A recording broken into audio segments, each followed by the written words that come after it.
drifting help. And a pretty good one. Dale Earnhardt Jr. was behind her, just bailed out of line. And on the inside lane, Elliott Sadler behind Danica Patrick, and a car spinning. Scott Lagasse Jr. turned out of the pack, and somehow nobody else gets involved. Get her fired up. Somehow got away with it, not without some damage. You see some damage on the right front. Just getting ready to say 3 wide through that tri-oval. Really is the 8 car, Scott Lagasse Jr. in the middle coming through the tri-oval. You see Kyle Busch was trying to make it 4 wide. Lagasse looked like he thought he was clear, was going to try to get down to that inside line, just didn't have quite enough room there. I believe that was our pole sitter, Trevor Bayne, that he pulled down in front and just clipped his nose. Yeah, I wonder if Trevor Bayne's got any damage on that right front corner.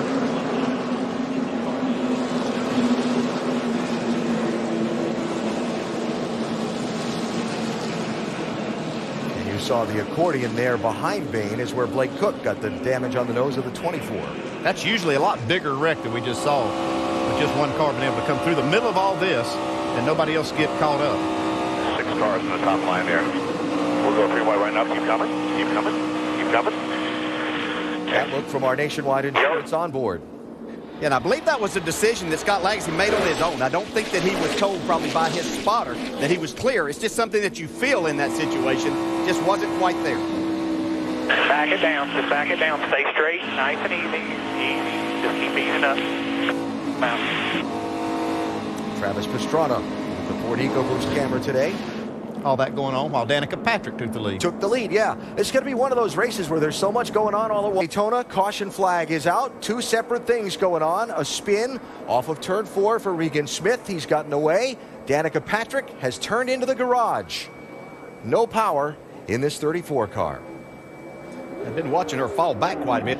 Involved in this incident, but it starts with 7 and 11.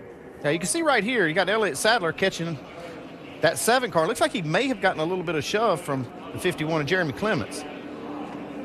Regan Smith does an incredible job here not to hit anything. Yeah, I thought at first when I saw it that when Sadler pulled in behind the 87 of Nemechek that maybe he just lost the nose of his car, went up and tapped the 7. But I believe it was a little bit of a tap from behind that sent him up into the 7. Watch Sam Hornish in this yellow car somehow miss the 7. Yeah, twice there. He had 2 chances and did a great job. And Carlos Bloom is out of control. He was a lap down. He was a lap car that they had just gone around. Seconds behind the leader. In 6 laps, they've made up 5 of those seconds. They're 12.5 seconds back now and still coming forward. oh, trouble. Mike Wallace gets turned out. Other cars spinning into the tri-oval. Joe Nemechek, Reed Sorensen, Kurt Busch. Caution is out.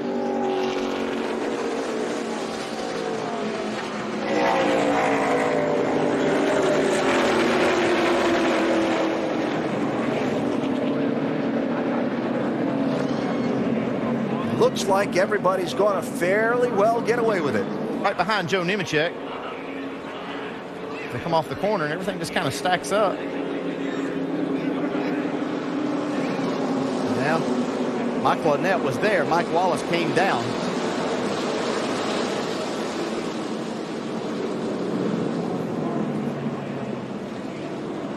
From Joe Nemechek's view. Inside, bracket behind it. You got turn, lock it down, lock it down, lock it down, turn to the left.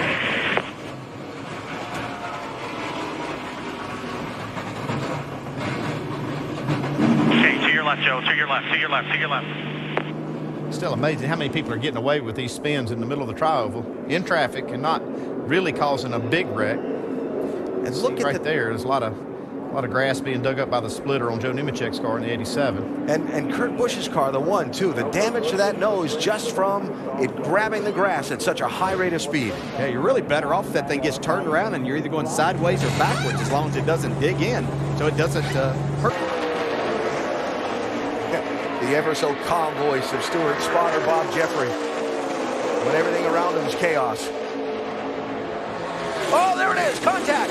Austin Dillon turned into the middle of the pack. Hold her straight, hold her straight. Keep rolling if you can. Keep rolling here. Keep rolling.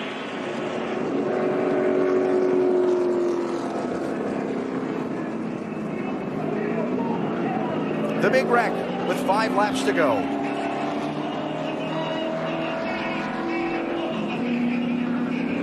That was Dillon. There's Casey Kane.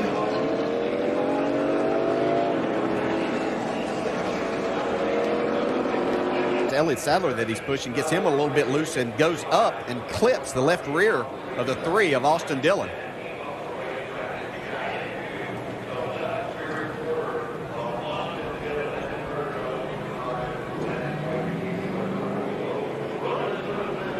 See, Dillon got it from both sides. Hit the wall pretty hard, and looked like Jeffrey Earnhardt came up the racetrack right there on his left side. See the damage to the 43 as he turned and sent him head on into the wall with a hard hit. Johanna Long there with nowhere to go. Al Martin also in the 44.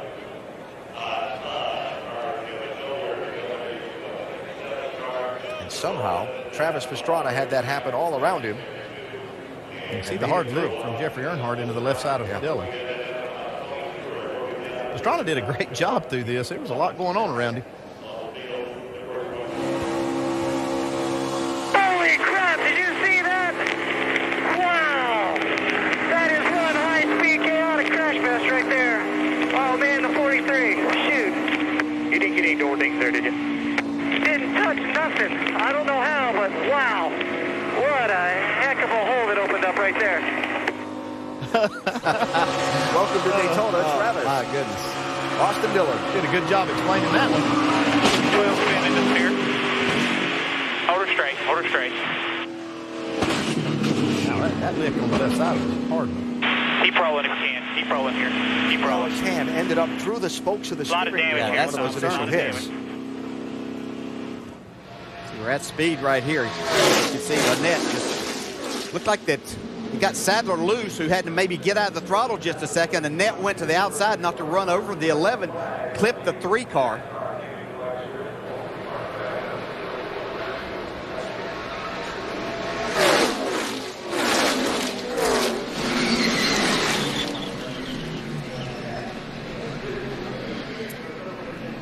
This one for Matt Kenseth.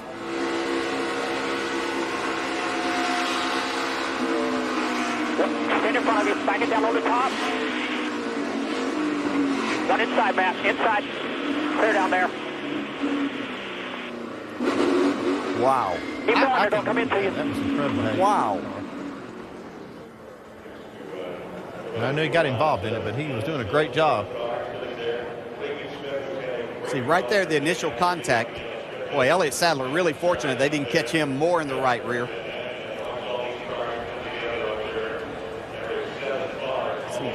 Yeah, Joe Nemechek just sneaked through there on the bottom side in that 87. Eric McClure, 14. Look at that.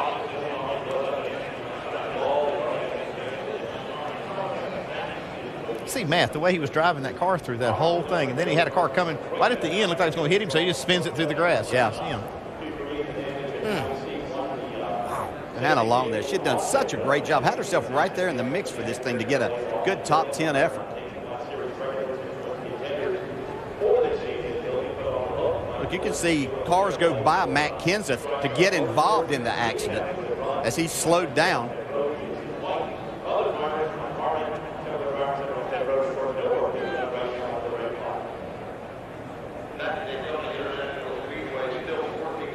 And Dale Jr. snaking his way through the spinning cars also. So, our count 11 cars involved in the big wreck with 5 laps to go at Daytona down in turn number 1. A tucked behind him for one more lap. White flag in the air at Daytona. Regan Smith to the outside. Keselowski pushing him. That's where that side draft comes into play. You can see Sam Hornish coming off the bumper of Stewart. Up to the center. Bowman pushed by Kligerman. Somehow they got out of it and saved it. Hornish now back behind Stewart. Up to the outside. 2 is Brian Scott. See, Tony Stewart just bulled his way through there to get an opportunity. And he's going to have it, too. Final corner at Daytona. Who's going to get here first? Regan Smith, 7. Keselowski, 22. Stewart, 33. And contact! Smith turned around. Tony Stewart is going to win this race. Big wreck. Kyle Larson's car with the front end severely torn off.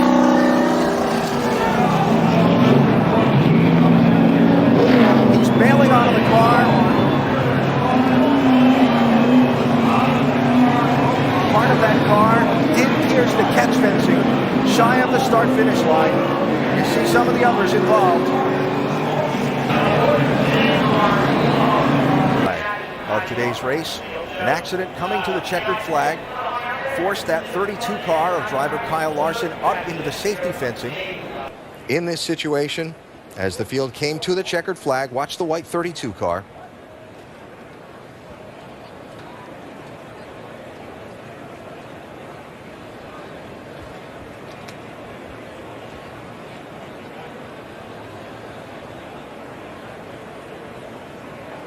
And again, Kyle Larson did climb from that machine. You heard from him a minute ago.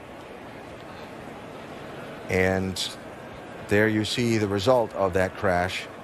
And we'll wait for word from, again, Speedway and NASCAR officials on the situation on the grandstand side of that fence, and keep our fingers crossed that everything's okay.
Look, it's on fire. In the top five. The engine's on fire. Kelly, it's on fire now. Somebody piss on it. Why is it paused? It's out of the machine. But...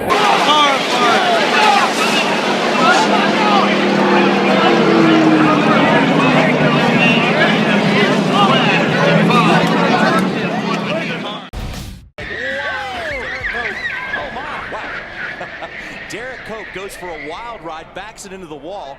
Former Daytona 500 champion from Spanaway, Washington, and that will not buff out, Jeff Hammond. No, it will not, and unfortunately for them, they're locked in the field, so they better hope they got a backup car or one of their neighbors that won't let them borrow a car. Otherwise, this 70 will not start the race. Look here, Kenny. It gets down there and looks. Whoa. Jeez. I don't know. Hard hit. Yeah, I know what you're thinking. Almost like rear brakes locked up or something. I mean, it just jerked. I mean, it jerked in, and he tried to correct it. I mean, look at the D-Doe it did. I mean, it's weird. You know what? And D-Dye done. Yeah, exactly. Great call right there. D-Dot done. You're coming down the front straightaway. Everything looks normal right there, doesn't it, Kenny? Yeah, And on the brakes. He starts to pull across. Oh, he was loose already. Yeah. When he started to go off the wall, he got loose. Yeah. Now, that's severely loose. I mean, because he was still on the straightaway. Yeah. Looked like he was still driving it the whole way. Look here, see it. Oh man, what a shot! Now you got a great view of what goes on when you crash one of these cars into.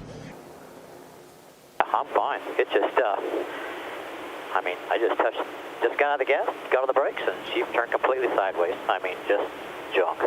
Flying laps. Yeah, the track has lost some grip since it's been repaved, but they have come back. Goodyear has with a better tire, a little softer tire, but it's still hot and slick out there today.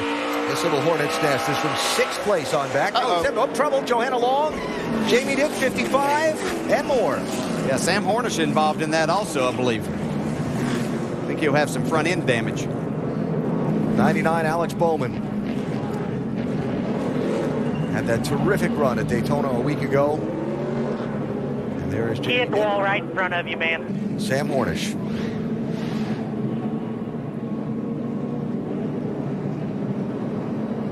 Ooh, that's Johanna Long, first one to go.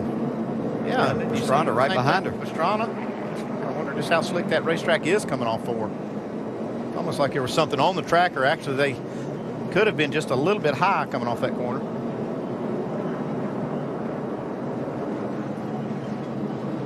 That was kind of odd, wasn't it? And Pastrana did it the lap before he was out of the groove.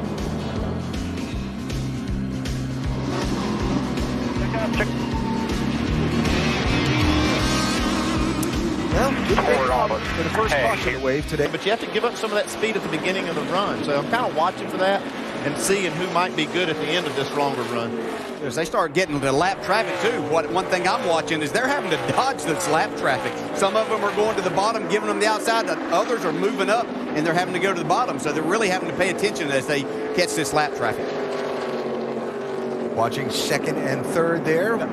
Car spinning over in 3 and 4. One looping around down the bottom of the racetrack. 92 car, Dexter Stacy, and the caution is out for a second time.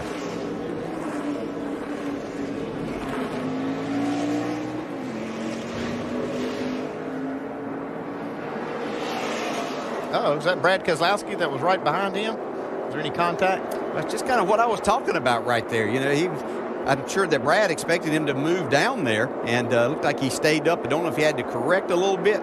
Yeah, Brad just carrying a lot more speed, and looked like he might have just got into the back. Hard to tell from that angle if there was contact or if he just got in a little hot trying to get out of the way maybe. So second yellow flag. And it was even really good on the longer runs. Brian Vickers made his first start for Joe Gibbs Racing in the Nationwide Series. Here, trouble. Joe Nemechek. Guys, he just wrecked us.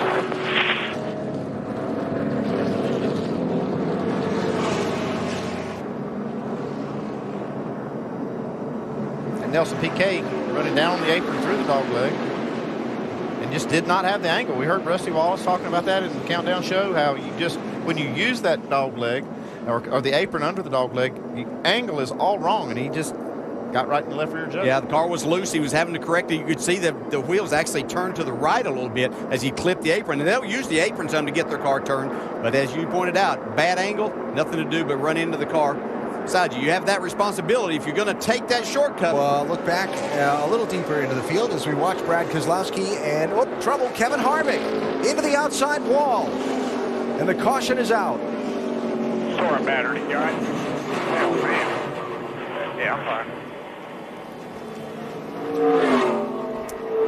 You heard the update from Doc on Harvick just a minute ago.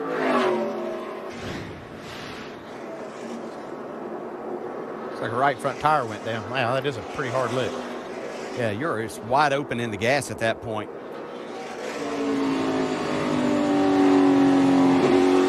Outside corner. He's got the wall here, boys. He's got the wall. Right front tire blew. Putting it out in front of the field, the Joe Gibbs Racing cars, 1, 2, and 3. Kyle Busch, Brian Vickers, Matt Kenseth, Keselowski, Shibbs, and Hornish goes around off turn number 2 in a cloud of smoke. We're coming toward you. Good save. And everybody gets away with it, including Sam. Caution quickly back on. Man, I got it. Yeah, he drove it down hard into turn 1. He had Kyle Larson right behind him. He was trying to stay ahead of this group, and you see he just got a little too high. Larson does a good job not to hit him. Yeah, Trevor Bayne got into the wall. That 6 car's got some damage too.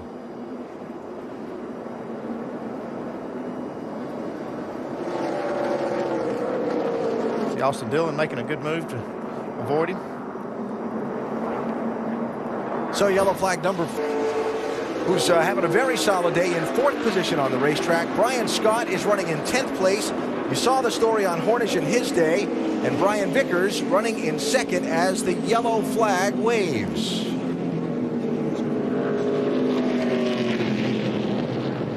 Let's see what it looks like. You can see once again getting a little loose there in the center of the corner.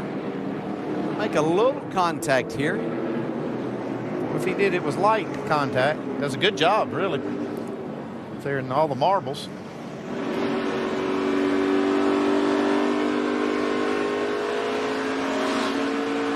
Phoenix has put us under the yellow flag. We check on these pit stops, Dave. Regan Smith's car was, in his words, unbelievably unreal loose. You've got to do something, bring that track bar down, and a 4-tire change. Of turn number 2 when it went wrong. And they were coming up on Mike Harmon in the 74. A couple of slow cars. See Trevor Bain goes to the outside. Looks like Harmon doesn't know really which lane he wants to be in. Yeah, but he stays down to the inside, but Vickers tries to kind of force the issue there in making it 3 wide. He had a run because the 6 of Trevor Bain kind of had to dodge the 74 down there in the middle of 1 and 2 and slowed his progress a little bit. At this point, Harmon's, he could have given him a little bit more room there, but not much because he's getting right to the kind of the apex of that dog leg.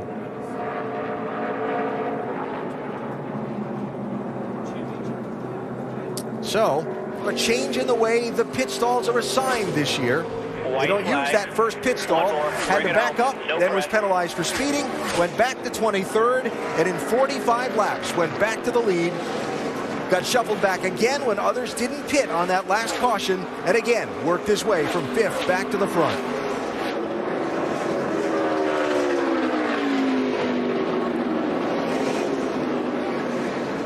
The second longest dry spell of his career in the Nationwide Series is over. Kyle Busch wins at Phoenix. Thank you. Thank you, man.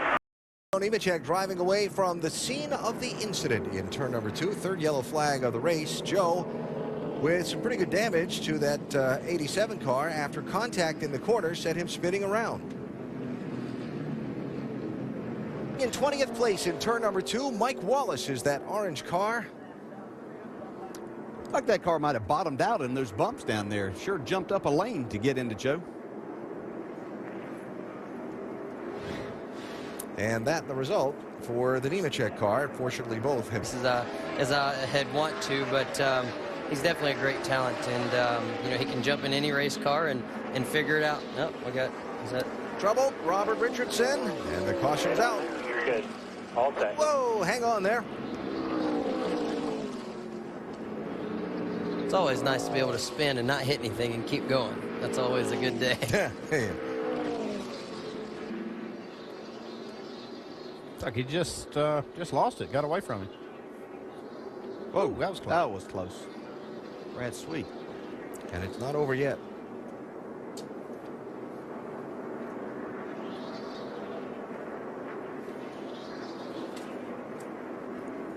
And then that 51 car came back and had to gather it up as well right there. Brian Sieg behind the wheel of the 51 this week, continuing to fill in for 10th. Fuel only came out with the lead. Kyle Larson also with fuel only. Sam Hornish Jr. restarts 7th after leading at the yellow flag.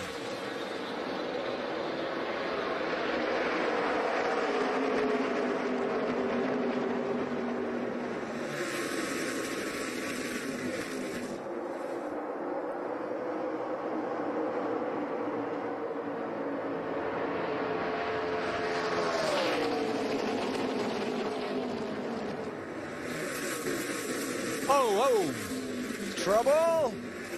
Larson in the wall. Bain in the wall. And the caution is out. The car, Mike. We're good. He put it on my door. You see Larson drove the car in hard, got up on the outside of Trevor. Yeah, Trevor just had to walk his car up the hill and got into the left rear of Larson. Yeah, I think Trevor was trying so hard to get the lead back right there. He drove it off in the corner and then tried to jump back in the gas. Just a big mistake right there. Heard a snippet of Trevor talking about the 32 car being on his door in the air and all that. Yeah, but they were up the racetrack quite a bit. I mean, Larson gave him plenty of room. Yeah. Stupid kid.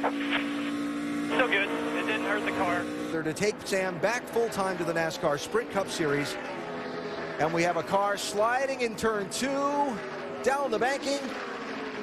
And the caution is out, and this changes everything. Scott Lagasse Jr.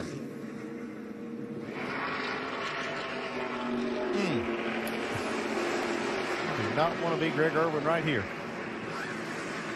Running in 19th place, couple laps down. Like he had made a pass on the entrance of turn 1. Couldn't carry the speed through With 13 to go. Yeah, who spins the tires right here? Sam Hornish for one.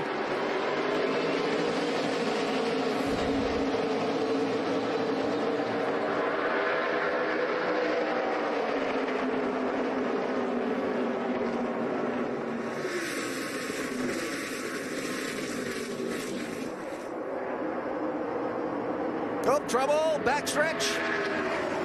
Behind you. Caution behind. Yellow flag is out. That is Larson.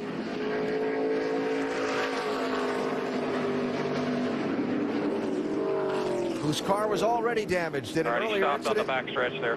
52 just went straight into him.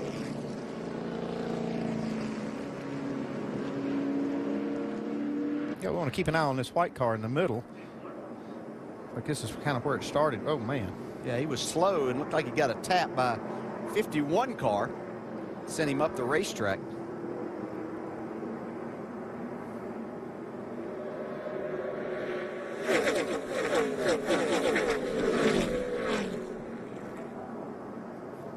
Wow, hard hit there. Yeah. Ryan Sieg in the 51 car.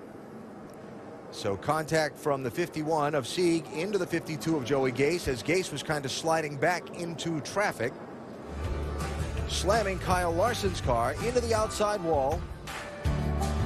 Fortunately, he's climbed out of that one okay. Well, while they clean up the mess on the backstretch, we'll take a minute. Under this race car that was unbeatable today.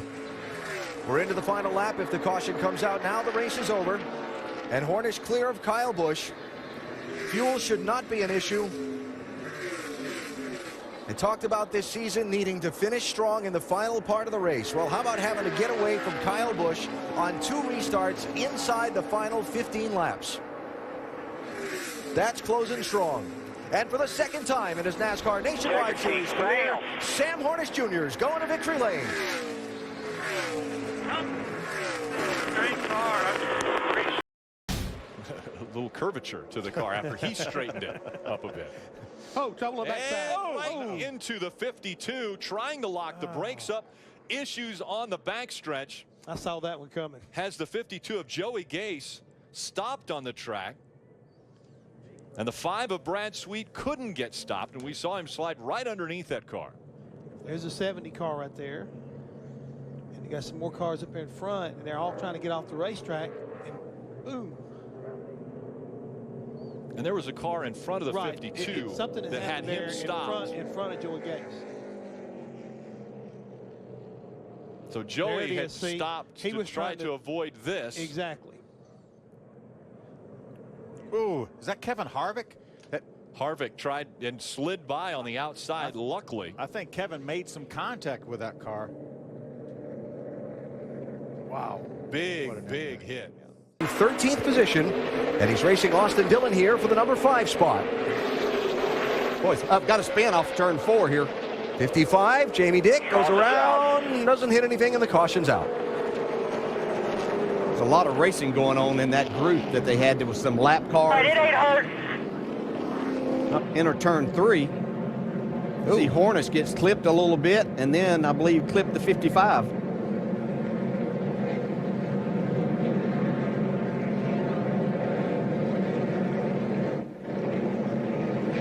'74 is Mike Harmon. It's one of the problems here at Bristol. You got cars of different that run at such different speeds, and there's just nowhere to go. You just nowhere to hide here. Caution flag has just come out onto the racetrack.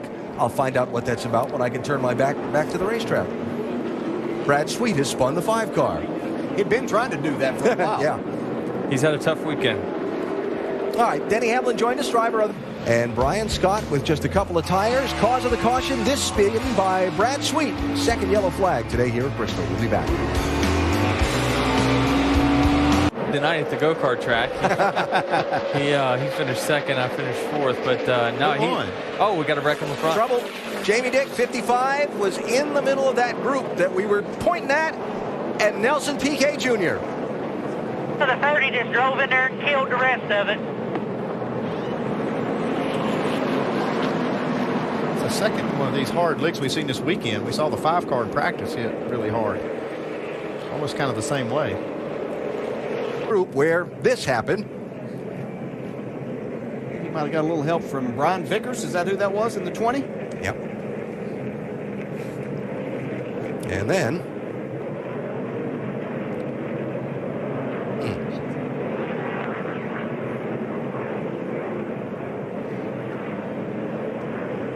He didn't give Brian much room there, so Brian was keeping it as low as he possibly could. He came down, and that was a lot of damage to the front end there. That's what's so tough is some of these lap cars, they're trying to stay out of the way the best they can, especially when leaders are too wide behind them. They got to make a decision of what lane do I want to go in front of. Yeah. Boy, that's a hard lick. Good to see PK jump out of that car. Talking earlier about Brad Sweet in a crash yesterday during practice, kind of on the front straightaway. Looks like it's just going to be a 1-car accident. He gets into the wall fairly good. Then you can see Nelson Piquet and Parker Kligerman coming along right here as they start trying to figure out what they're going to do. It's kind of hard to tell sometimes, Denny, which way these cars are going to go with it. You just don't know, honestly. You really don't. Typically, as a driver, you would think with the big banking, it's going to come down the racetrack eventually, but... By NASCAR, suspended what ended up being 2 weeks for an unfortunate comment. Trouble, he's in the wall now. Oh, what you got? I got a right front down. Yeah. Might have a hard time getting off the race. He'll have a gap here as soon as these cars. Hold up. Stay up, stay up, stay up, stay up. Got 3 more coming. Stay up. Stay up. All right, go to the bottom. And I know Jeremy does an awesome job. We talk about him all the time, finishing in the top 10 to top 15, really with an under-budgeted race team. Now Clemens with some troubles on the 51. Pac-12 Championship. Super Saturday tonight on ESPN and live on Watch ESPN. Part of Championship Week presented by Dick's Sporting Goods. Caution is on the speedway.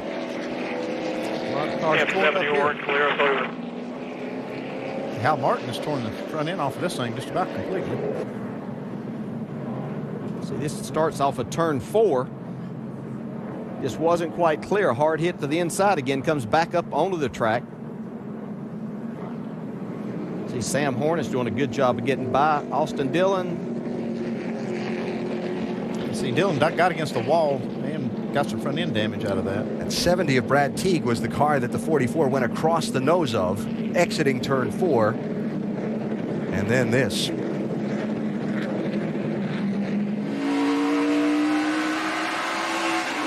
Easy. Check up, check up, check up, check up, check up.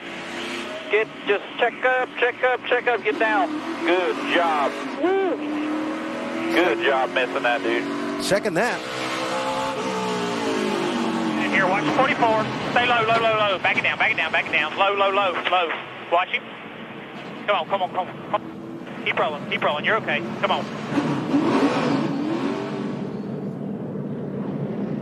See, Dillon makes pretty good contact, but didn't do a lot of damage. That car's pretty tough. Also on the left rear, as well as the contact that he endured on the right. Now we've got a caution out. They're going to put those lefts on there. Bad break for Brad Keselowski.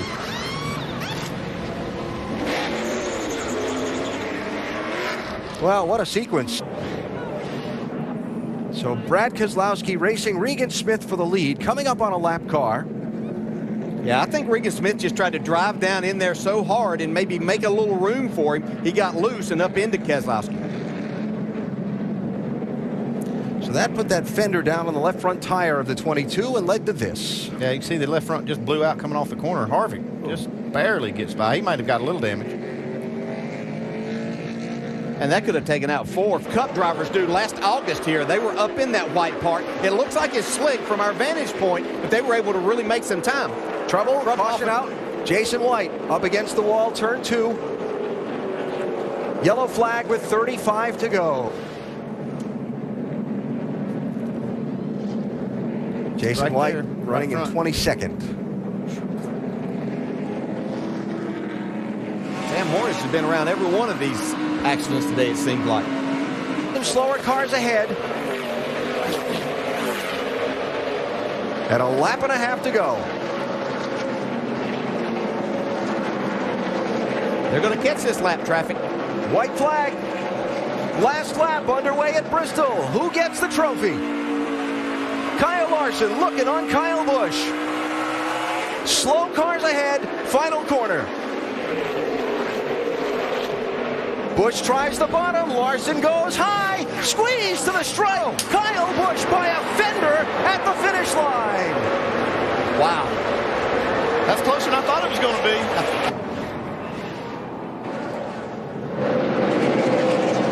Kind of had to wonder about Kyle Busch's decision to run the bottom right here. Well, I think the slower car is the 70. That's what he didn't want to get trapped behind and leave the bottom open. That close. Wow.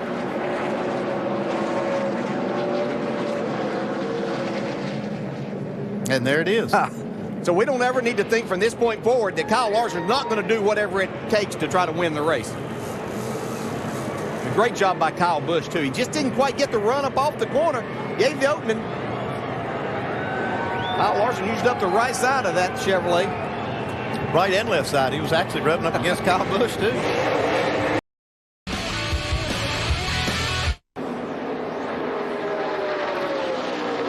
Back at California, just shy of green flag pit stops, the 7th place car, the 7 of Regan Smith, is only running with air in 3 of those tires. Yeah, look, left front flat right there. No caution right now. We pick up on the left side. Yeah, didn't have any contact with that left car. Right now, Brian Scott is running in 18th position. He had fallen back to 12th, and then top of the screen, this happened. Oh, oh my. So he's lucky he's still rolling. So if you're at a cup race tomorrow and you're watching what do tires do, if I'm in a cup race tomorrow, I'll be putting 4 on every time. Dave, what do you got up? Under caution, Jason White went for a spin off of turn number 4. Show it to you in a minute. First, the pit road is open for the lead lap cars. Hey, you just need that extra couple of feet coming off the corner. Jason White didn't quite have it here. Just inside Mike Harmon.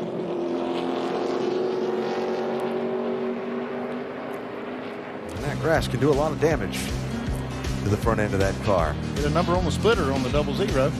Everybody pitted except one car. Up. Clear him. And we're into the final lap today in California. One more. What a streak. What a performance by a driver and a team at one track, and even over a 5-year period for Kyle driving these Gibbs Nationwide cars. But even at this particular track, only 60 miles from the Toyota USA headquarters in Torrance, California, 48 miles from Toyota Racing Development's headquarters in Costa Mesa.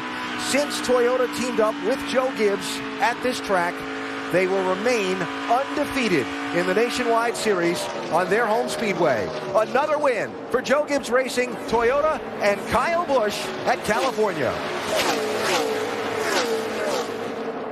Yeah, good job, guys. Oh, there he goes. That car didn't look real stable to me. Keep it off the wall here. He's coming down pit road. Yeah, I think he'll keep it out of the wall. But he'll have to put some tires on it, and he'll have to start in the back. Once again, we had the next car on the track. But got the word quickly, and Michael Annett and is already shut her down. Well, that was on Pastrana's second lap. His first lap was 9th fastest, and then this. This is what we're talking about, that you've gone around here. couple of times that the tires are losing grip. You're trying to get as much out of the car as what you possibly can. Once it starts stepping out, your objective then is to keep it off the wall where you don't have to bring it back up out. He did a nice job of that, but this is just kind of a preview of what we're going to see this afternoon. This is going to be a tricky race for these drivers. Matt just said, hey, you didn't hit anything. You didn't hit anything, right? I know you didn't get any rally racing in this weekend because of the rain. Is that what you were trying to do out here? Yeah, we just, we went to the X Games last week, got rained out. We didn't get to do any 360s, no sliding around, but no, we were just a little bit loose there. We knew everyone else was a little bit free, but felt like I had 1 and 2 a little bit better on the second lap, and I just, unfortunately, reminded me a lot of last year here, which we spun twice during the race there and once in qualifying, so I'm definitely going to need to tighten the car up, try to get it a little bit more. Maybe we'll start out a little slower than we wanted to, and we'll be in the back. So is what it is, but I really think we got a pretty good car. So hopefully we'll be able to drive to the front. You mentioned that area sort of being a trouble spot for you. Is there something specific that you think maybe the type of, the roughness of the track or just maybe the way you approach that turn? Yeah, I usually underdrive turn 1 because you just like jump into the corner and it feels like it really sticks. So you come into turn 3. And I just want to try to make up everything that I can. And, it doesn't have quite as much traction down that end. So, I need to learn from my mistakes because we made it way too many times in that corner. So I apologize to the team, but we didn't hit anything, kept it in the gas and off the wall. So scared these guys a little bit. Sorry about that. Everyone diving over the fence. But got it woe down, and just like to thank, Red Bull, KMC, and everyone for giving me a great car. And we're going to put it up, hopefully top 10 today. If I trust any driver in an out-of-control car, it's certainly going to be Travis Pastrana. He backs off the throttle, the back end starts to slide out. So they've still got a little tweaking with this car. Got a spin, turn 2. Robert Richardson, the Texas native in the 23, has gone around. Doesn't look like he's hit anything. Get around and stay on the apron whenever you can. 23 gets a little out of shape. Hard to spin here at this track and not hit anything, but he doesn't. Or get hit. Did a very good job of hanging on to that. And it's really hard to hold on to those brakes right there and not release them and roll into the wall. He did a good job. Robert was running in 36th place at the time, obviously. He's coming back into traffic. Oh. Yikes. How did Great job by everyone. All right, we're good. Nobody hit us or did anything. See if you can get her going here, bud. Now he's going to try to stay on the lead lap here. Yeah, he got away with one there. All right, just make sure we don't get going too fast here. You got a tire to go down. He was running in 12th place, and when we saw him racing in that group before it, looking for the cushion, and was not one there. He almost had it saved. Yeah, this is where it gets really tight. Right here in this tri-oval, I thought he was going to get hit by multiple cars. Boy, oh boy. Probably hadn't met some of those guys yet. Nice to meet you guys. Don't mind me. From the Nationwide Insurance camera.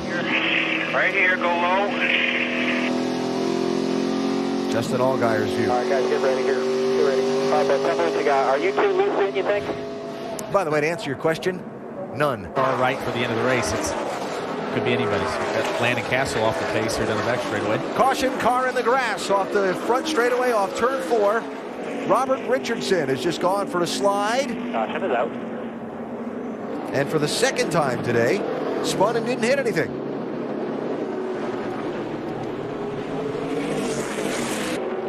A little bit loose.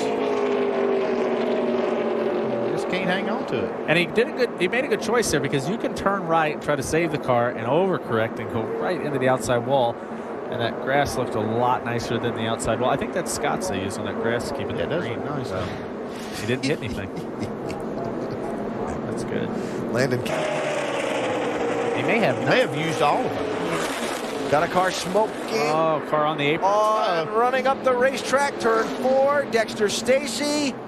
Other spinning to avoid. Hold your brakes right here. All right, see if you can get it rolling right here. See if you can get it rolling. Both tires blue right here. That went on for a long time. Stacy looked like had trouble back in turn 3, wound up. I don't know if he's dirt raced much, but he should take it up because that was a heck of a save. And again, still chasing.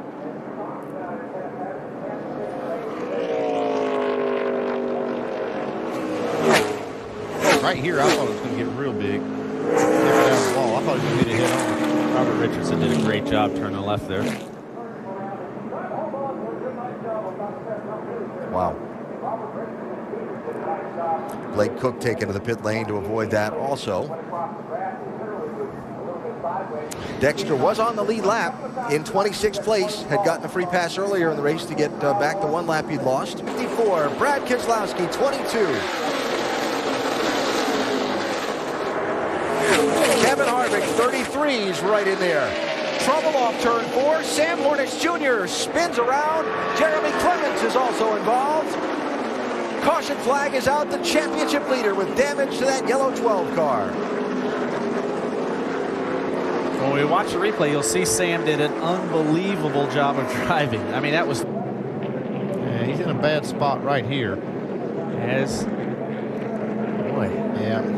That's tough to say if the 51 came up or if Sam just kind of ran down into him a little bit. That's a bad angle. It's hard to tell, but everybody's fighting so hard on those restarts. Man, that's bad. Sam was in 18th place at the time. Remember, one of the few lead lap cars that pitted on that last caution. That's a pretty good lick for both Jeremy Clements and Sam Hornish. Yep. Now, a lot of times in this situation, Sam Hornish is the faster car. He probably thought Clements' spotter was saying outside. Maybe Clements, he didn't expect Clements to come up like that. It didn't look like it was anyone in particular's fault. It's just two cars touching at exactly the wrong time. Gotta beat him right here, guys. You only gotta beat him at the start and finish line. That's the beauty of being. Both came together. It's just a race of mistake, but it really tears Sam's car up. One to go for Kyle Busch. White flag, one more smart one. He will get you about 40 back. One more smart one. What can you say about what he and this team have accomplished so far this season? With everything they've accomplished in the past, everything that they've accomplished at this racetrack, tonight Kyle Busch is going to keep the roll going one more time. Going to wind up leading the most laps and taking home a series-leading 6th nationwide win at Texas. Kyle Busch, the winner tonight.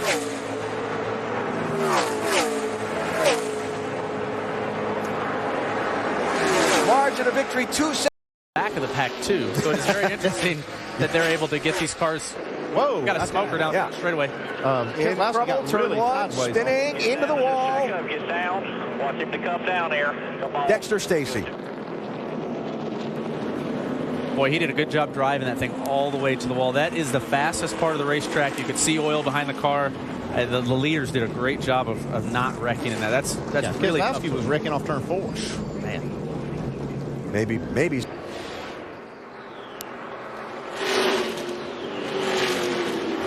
Man, that is a hard hit. That's the place on the racetrack. This place is deceiving. You don't realize how fast you're going until something goes wrong into turn 1. Everybody did a great job. You start filtering onto the pit lane. Yeah, you can see Sam Hornish was just leading this race just a few laps ago. And he is several seconds back. Now, caution, Alex Bowman. This is what we usually see in a long run. I was just going to say. One more after the 44. You come down right here, right here.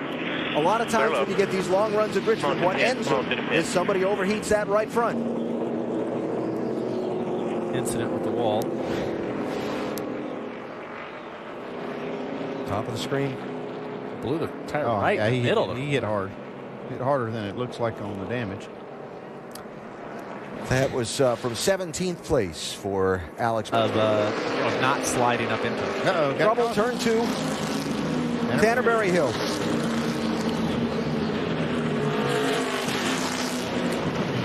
So we know for sure the race won't run green to the finish. So? And here we go again. What do I do here? Tires. That's what you wanted. Pretty tight right here. Yeah. Right in front of Keselowski. Wow. Look at that. How'd he miss that? I don't understand exactly what happened there. Okay, Brad was coming up on a couple of slower cars. Whoa, man, good job. Right in front of you, right. Oh, Joey getting to work that pit stop. So when you have a long run car or a short run car, it's hard to really change that character. Whoa, trouble, Kevin Swindell. Still green so far. Caution is out. Right here. Caution's out. We need to stay ahead of the leader if we can. In the center, 1 and 2. Did a very good job.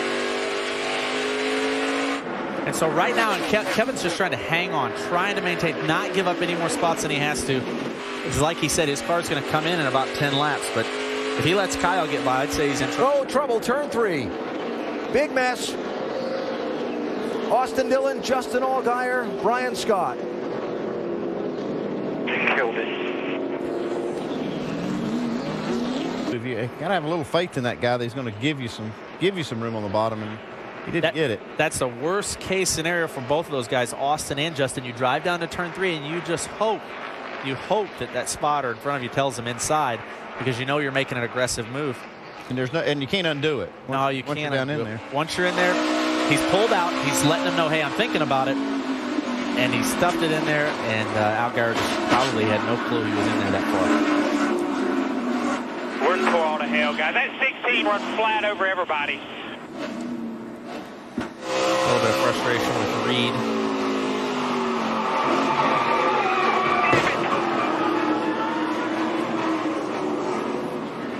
So frustrating. I think he was talking before he even hit the wall. He's so frustrated. I'm not sure if that was him or his spotter.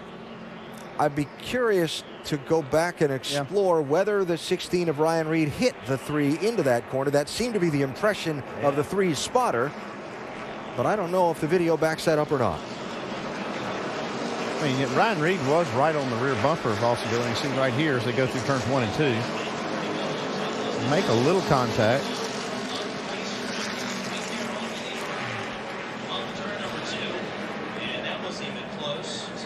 No. It was after the fact. Yeah, it looks like it was after the fact.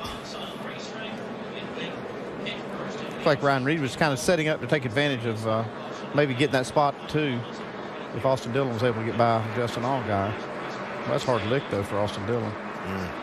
Yeah, it appears from what we can see, Kyle took advantage. It's a great move by Kyle Busch. Great heads-up driving. Caution's out. Caution flag is out. Oil being reported. And we saw that car, that one right there, Mike Wallace in the 01. A couple of laps smoking. NASCAR called them to pit road, and they came to pit road, and then they went back out onto the racetrack. And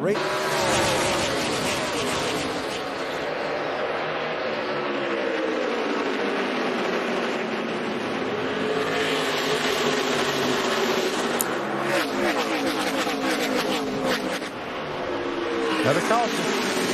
Yellow's out. Mike Wallace still out on for the final lap at Richmond. Kevin flag, one more time led around. the most laps tonight, but is running second by a few car lengths. The Brad Keselowski, Kyle Busch has fallen to a distant third. The streak will stop here.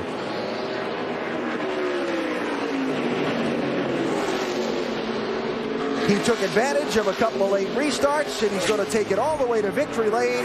Brad Keselowski wins tonight at Richmond.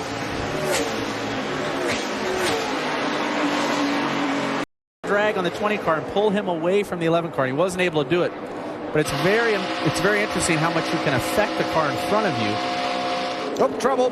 Danica Patrick. That could have been some tandem drafting gone wrong. That's the one risk with this style of racing. Very wet grass down there. Hopefully she can get out of it. Yeah, she's got damage too, though. Hey, spot me.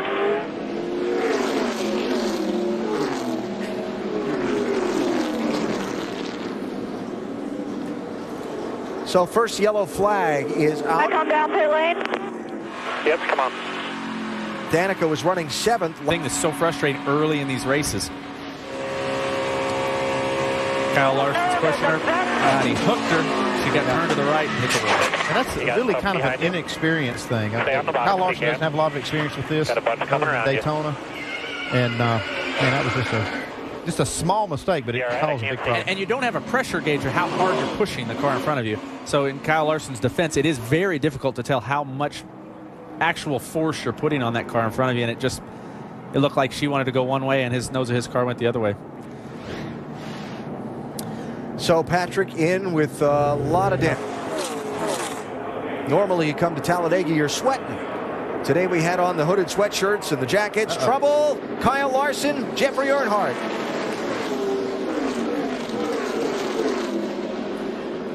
Doesn't look like too much damage to the 79, but Larson's car looks torn up a little bit. In the grass, the middle 3 and 4. Oh, looking ahead from Austin Dillon. Oh my man. Yeah, you can see that tire, when it let go, it just shredded that left rear quarter panel and all the inner fender panels. And that's a shock to a driver. I mean, you're driving along, minding your own business, and bam. You did a really good job of driving it there. I've seen Jeffrey Earnhardt getting caught up in it. Looks like he might have gotten spun by another car out of traffic in the jam up and the slowdown. It's fortunate that wasn't a bigger wreck. There's a lot of cars there right into the turn. That's a tough spot to have cars. Smith leads. We come back live to Talladega with the caution flag out. Travis Pastrana and Reed Sorensen have been involved in an accident down the back straightaway that's wound up on that very wet inside of turn number 3. Reed Sorensen stuck in the grass. He actually got up in the air a little bit on this. He almost went over. It was very close. Travis did a good job of getting on the brakes, actually, while Reed Sorensen was in midair in front of him. Not the way Travis Pastrana wanted in this day. Reed Sorensen stuck over there. I'm sure they're both really frustrated. Pastrana took a hard shot into the out. Together. No, they weren't. Oh, my. It's almost the same thing we saw with Danica Patrick. Wrong place, wrong time for Pastrana. Yeah, definitely. He tried to go down to avoid it because the 43 car initially went to the outside. He hits the wall a ton right there. It doesn't maybe look like a lot to the viewers at home, but that's a really hard hit.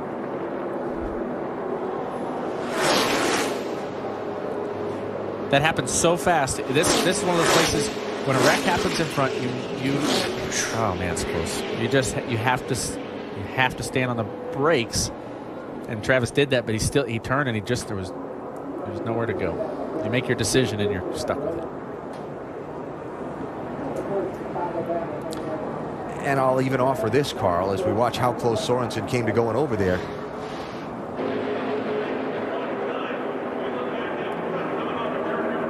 And the yellow's out. Debris from the 00 car has put the caution flag out for the 4th time. Now Talladega is an opportunity for some of the underfunded teams and some of the younger guys, and just like that, Talladega will break your heart as well.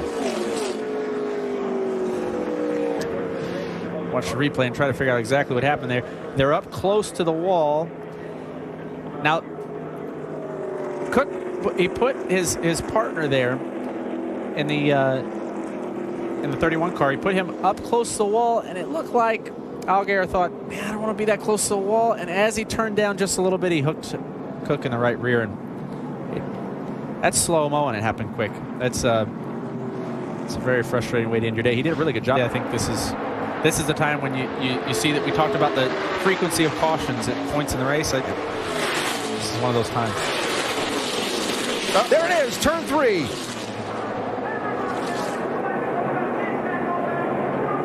Brian Scott, Johanna Long, Trevor Bayne,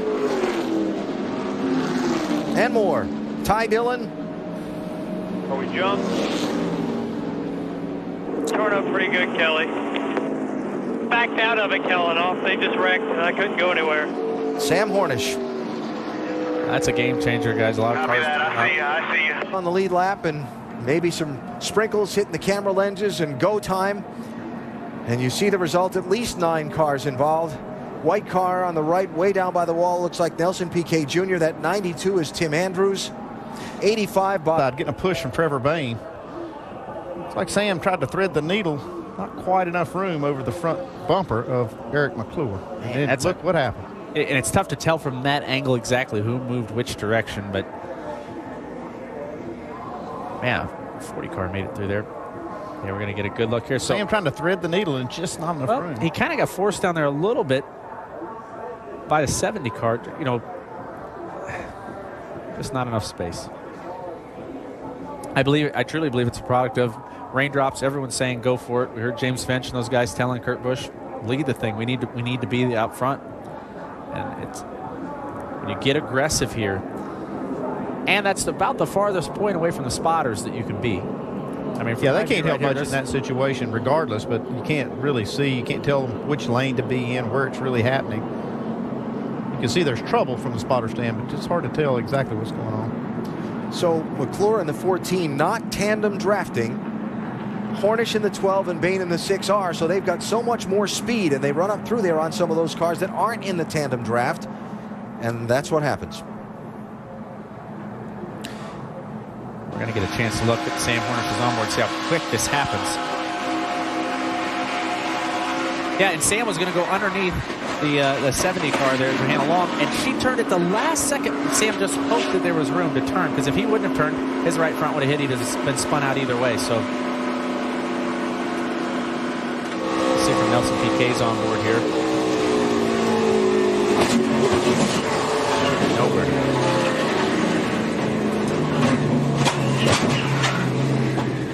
You see him pull his hands away from the wheel there. It's that wheel's whipping back and forth. I've had my thumb dislocated off of my hand from that.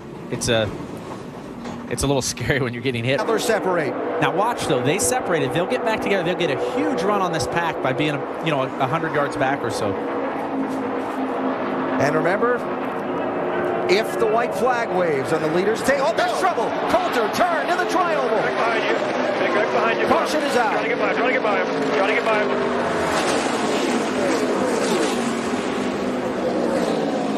Yeah, I'm all right. Running in 5th at the time.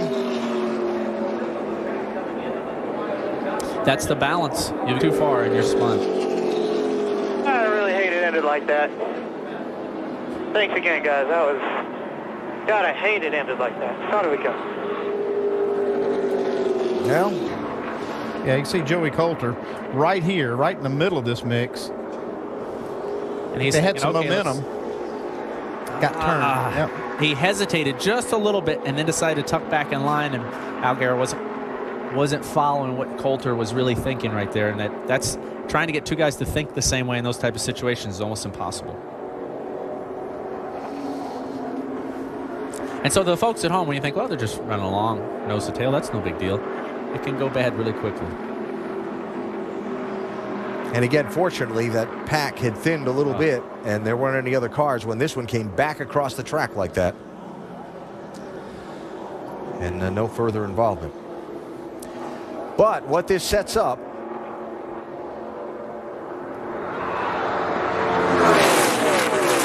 roof flaps work there, everything worked, so he didn't get upside down. That would have been a terrible place. in the 3, Joey Logano in the 22 lead the field for the final restart.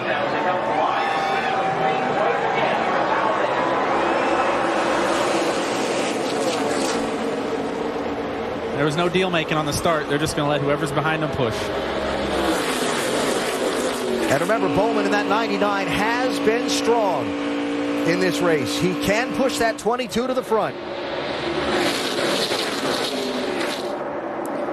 Guys, that's as close as it gets. I mean, that's a 4-car tandem. That usually doesn't work out good. No, it doesn't. You got Kurt Busch at that 11, though. He can make it work. Pushed him clear of Logano and Bowman. Oh, now Kurt's got a backup to Allgaier there, 3rd and 4th. This might work out for him, though. Bowman's going to push Logano right by him. Here they come to the white flag. Remember the location of the finish line at Talladega.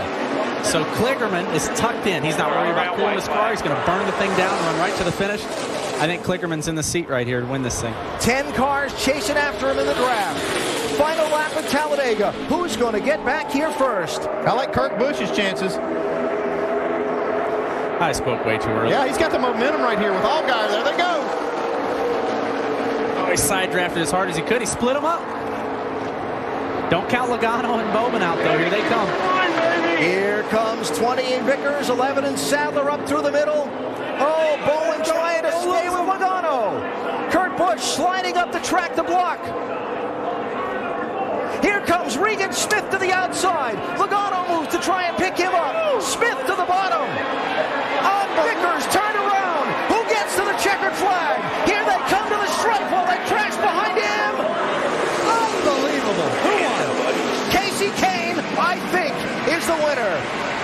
All kinds of cars crashing behind them to the finish line. I believe the 5 got there by just a couple of inches, maybe the width of that front splitter. Guys, I've never seen anything like that. I hope everybody's all right. That's the most spectacular finish I've seen ever. You haven't called the finish yet.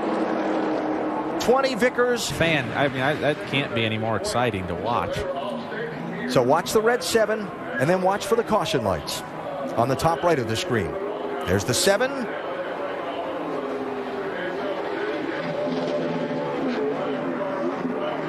Barely ahead of the 22. Wow. And there it is.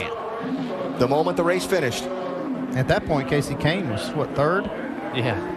And he was the one in front by the time they got to the line. And NASCAR had to throw the caution. Yeah, they had have to throw the yellow lights on when there's cars like we see at the bottom of the screen.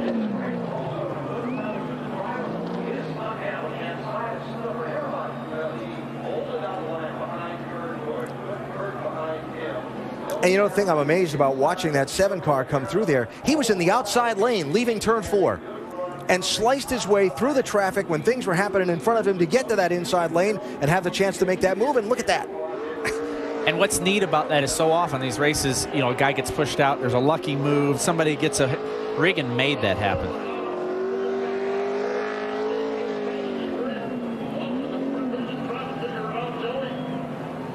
Bang, bang. And that's the right there is where it came of out. Caution. And watch the 5 car come by on the outside. Wow. Yeah. Joey Logano didn't hurt his average finish any, though.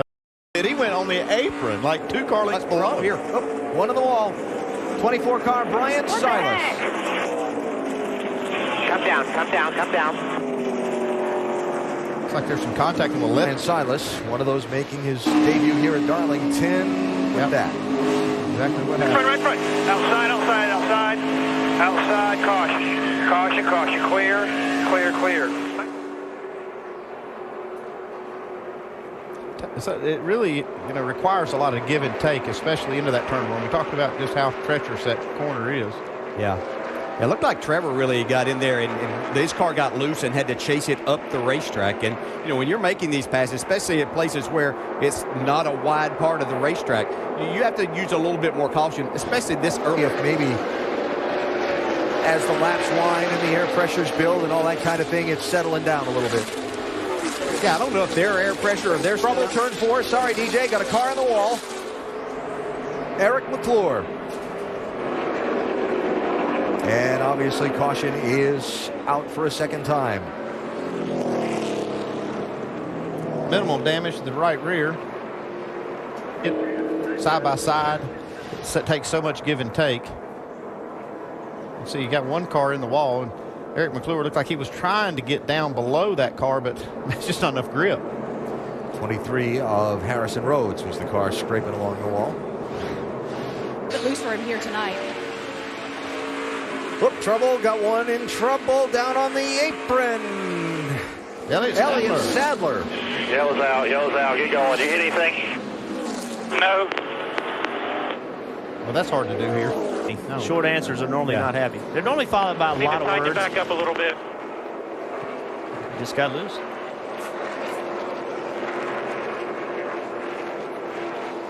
Wow, that's close. Whoa, that's close. Nice save. That gets a good look All at out this. front, bud. Keep digging, keep digging. No caution yet. As you hear this story, loose is fast. That's a lie. Cars started in the first 4 spots, and despite troubles for both Vickers and Sadler, Joe Gibbs Racing's cars are running in the first 4 spots. Got a car down low on the apron, turn 1. Shower of sparks. To the garage, Kyle. Kyle Fowler.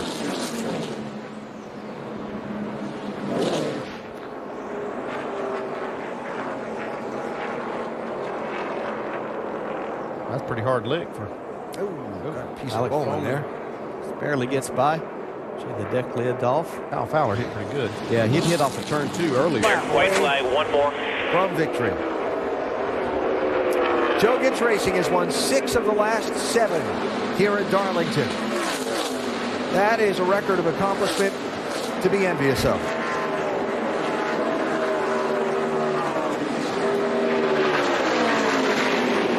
Final corners for Kyle Busch. Some lap traffic in the way, but no pressure from behind.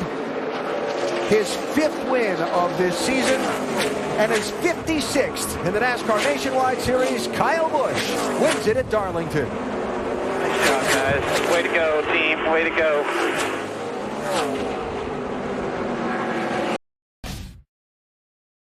Seconds ago, Robert Richardson, Just what we're talking about, trying to get as much as you can out of the car, but sometimes trying a little too hard.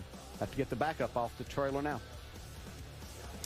Richardson guaranteed a spot in the field, but Ben Leslie and that team are going to have a lot of work to do to get that backup car ready to go before the green flag later today.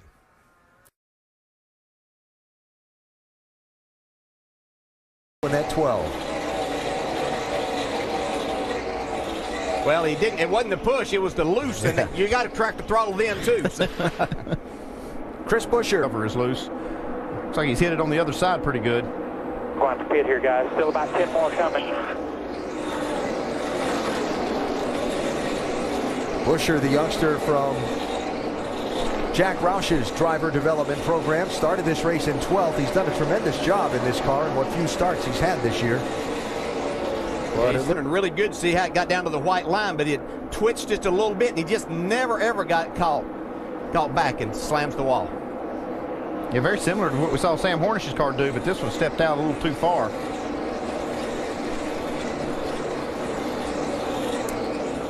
And Buescher has made it. See,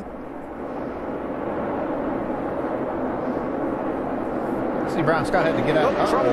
Travis Pastrana with a big crash. Wow.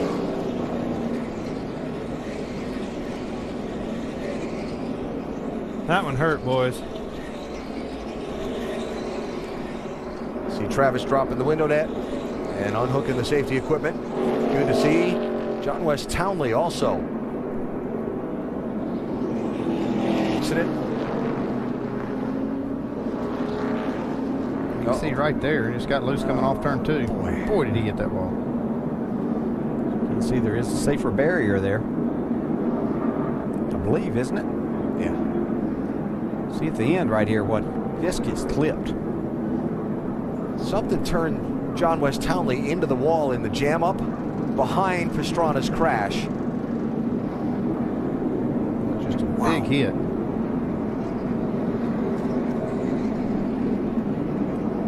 And then Joe Nemechek, trying to avoid Townley, found Pastrana sitting right there. Yeah, that could have been way worse than it was. Really bad. You know, you come up off of that corner and you get loose, and but Casey Kane isn't letting Kyle get away. No, he's not.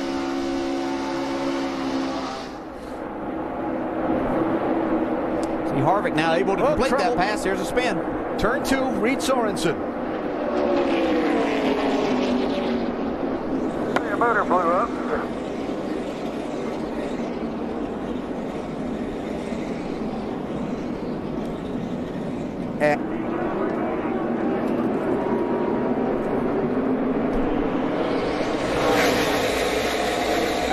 Keeping Kevin behind you is be up there and block him. Don't let him get that run on the outside. Wow. Kyle went all the way. He got cleared and went all the way to the bottom of the racetrack. I was interested to see how he was going to negotiate that speedy drive that was still on the track. Oh, trouble backstretch. One car turned into the wall.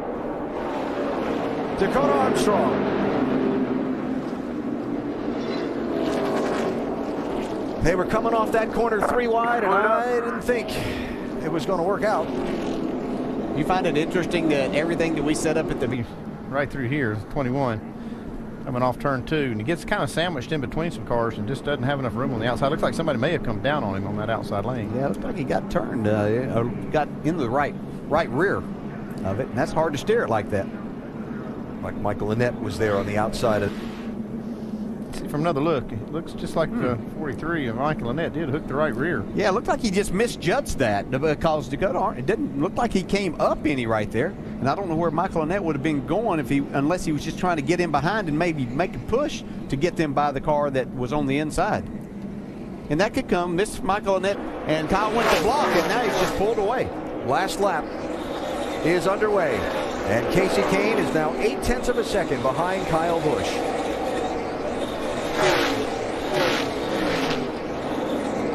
If he makes it through this final half lap, the records continue to mount. He'll break a tie with Mark Martin for most Nationwide Series wins at this racetrack, and he'll score his 6th win in 9 tries this season aboard this car. Kyle Busch wins it at Charlotte. 3 wide coming to the checkered right here. Regan Smith, Parker Kligerman, give it to Smith by the smallest amount. Get looser after lap 100. It's already getting looser now, but it isn't helping him much at this point. All right, so Brian Scott. Roser with the front tires.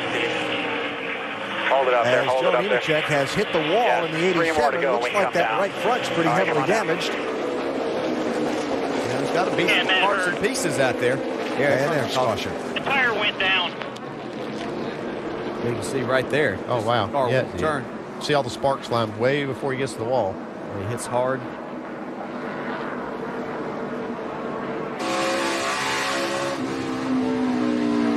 We'll hit the wall once, two. Stay low here. Stay low. He's staying up high. Keep coming low. Keep coming low. No caution yet. No caution. Keep Joe going. and his team who work extremely hard. There's what you're talking about, Andy. Brake rotor.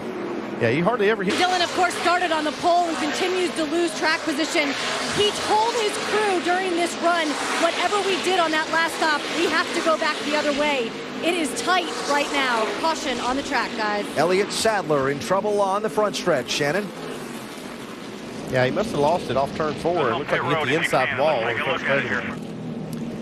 Really hard contact. You go to the garage, but I'm coming to you, buddy. Happen. And sometimes you can just get on the other side and makes it difficult. Oh, boy. Get loose right here.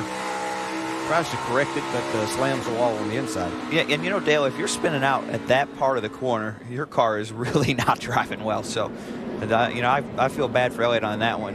And we saw the damage there. That damage might not look bad to our viewers at home, but I can assure you that's a really hard hit, all on the driver's side door. NASCAR's done a great job with this style of car. They actually have door foam in there, so that's why the car didn't dent in a lot, but that is a really hard hit.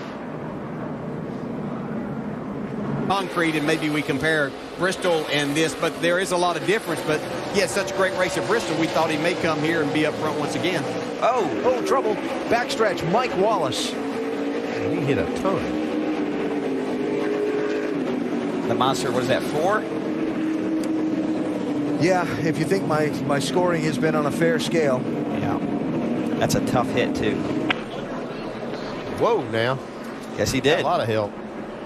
It's Casey Kane. Yeah. I was going to say it looked like maybe from the first angle that we had that Casey had made that move to the inside, and maybe they just kind of met there, but not sure about that. See the safer barrier wall moves? Yeah. That makes a big difference for the drivers and how hard that hit is. Right now, nearly 5 seconds back in third place. There's fourth, Brian Vickers. Spinning over a floor. Little slide for Dexter Stacy. Caution flag is out. Still need a good pit stop. Probably got away with one here. Yeah, he's in a very small select group of drivers that have spun here and not hit something. Doesn't happen very often, but a nice job. Get some tires on it and go again. Stacy running in 24th position at that time.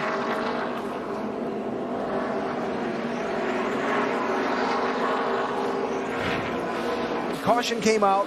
Pit strategies were played by Kyle's team and Casey Kane's team that put them back 10th and 11th for a restart.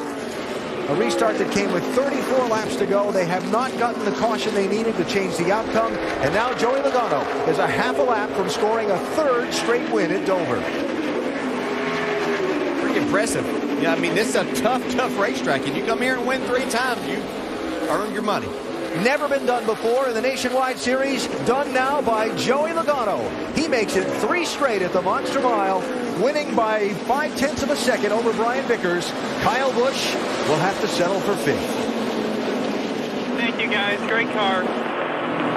Trouble turn 2. Brad Sweet in the 5. Brad had a little trouble in qualifying as well. And Kevin Swindell in the 98. And It's Kenny in the 29. Ooh. 44 was Cole Witt. Yeah, certainly an error there. We look from Ryan Blaney's view. It looked like he thought that he had a lane down there on the bottom, but obviously there wasn't enough room there. The damage to Brad Sweet's car. No trouble. Vickers around. Yeah, this one's got damage now. Bowman, Pastrana, Pappas. Hardly. And more. What triggers all of this? Like Alex Bowman gets loose in that bump that's down in 1 and 2, gets up into Brian Vickers. Pastrana nowhere to go. He's trying just to turn it down out of the way, but here comes trouble. Wow.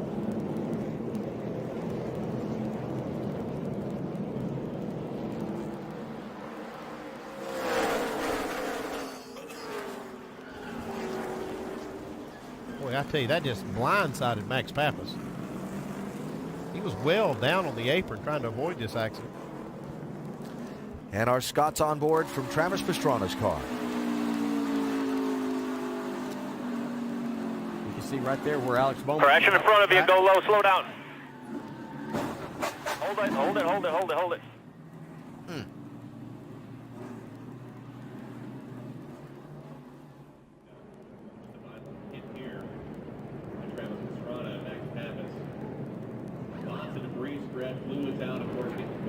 Now Annette spins off of turn 2 and gets the wall. Caution's out.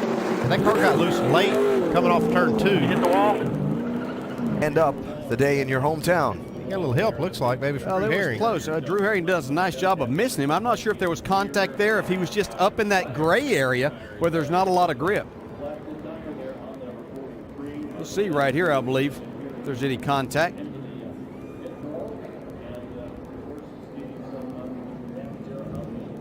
Well, maybe just slight contact there, but if he did, I think that 43 was halfway. Yeah, he was going to be a little bit sideways there. Yeah. Short track racing. Nationwide Series.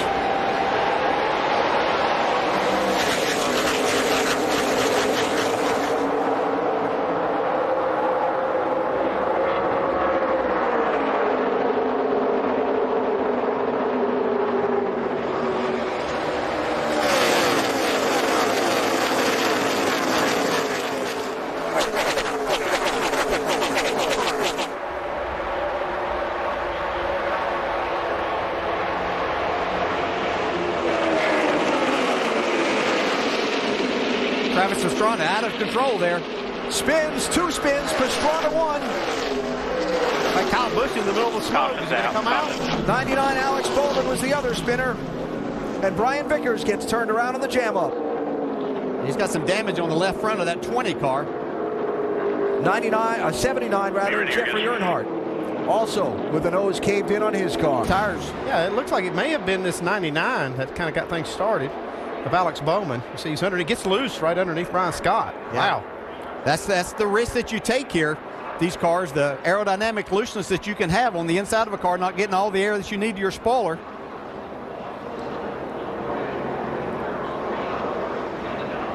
And then Pastrana. Well, it's just a chain reaction after this. You see everybody trying to slow down. Yeah, Brian Vickers was actually in front of all of this, trying to go underneath. I believe that was Joey Logano he was trying to get under, that he got into the back of him and messed up the front of his car. Right here underneath the white line.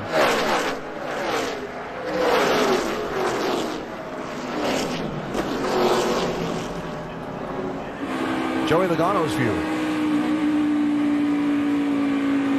See that happening. Logano goes to the inside, but Vickers had a lot of momentum, had already committed to there.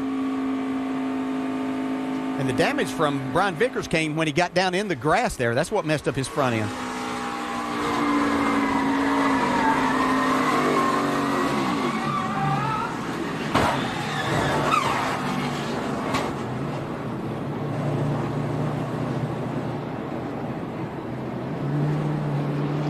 Well, this is Penske team cars, 12 and 22. Caution is out. Got a car on the wall. Dexter Stacy. Stop when he can. Stay up by the wall and stop when he can.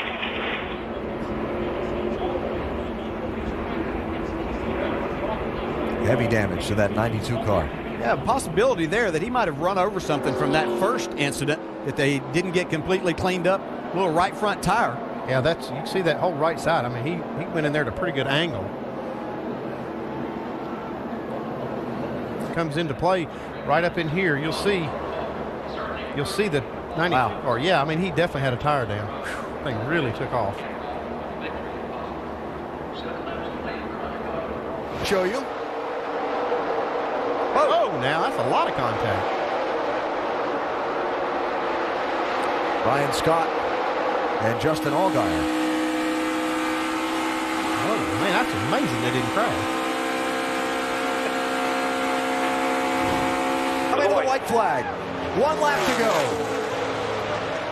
Smith in the 7, the championship leader. Larson in the 32, the Rookie of the Year leader. Who gets back first to win it?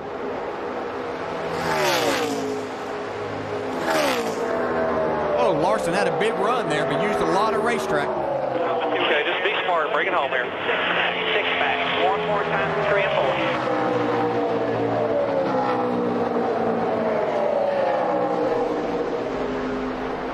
1 more corner to get through. He's done it cleanly. The championship leader is going to have a huge day in Michigan. Regan Smith wins it. Hell of a job with your pick calls, man. I am so proud of you. Thank you, guys.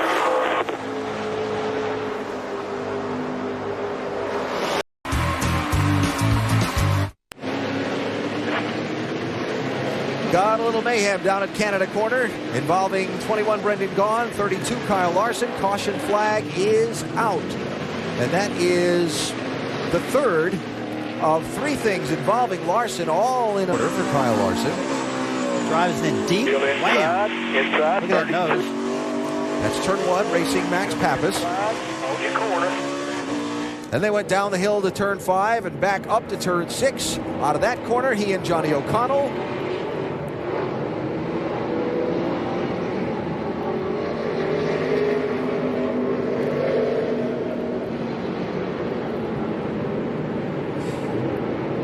Looks like 2 cars going for 1 spot. O'Connell did manage to drive away and has continued. Then the hat trick.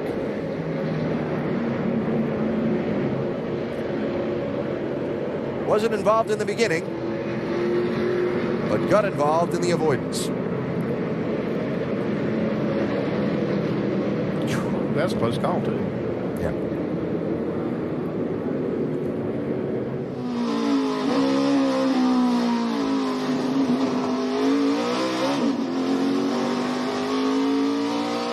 Larson just got spooked. Saw all that smoke and tried to make an avoid of and the preferred side.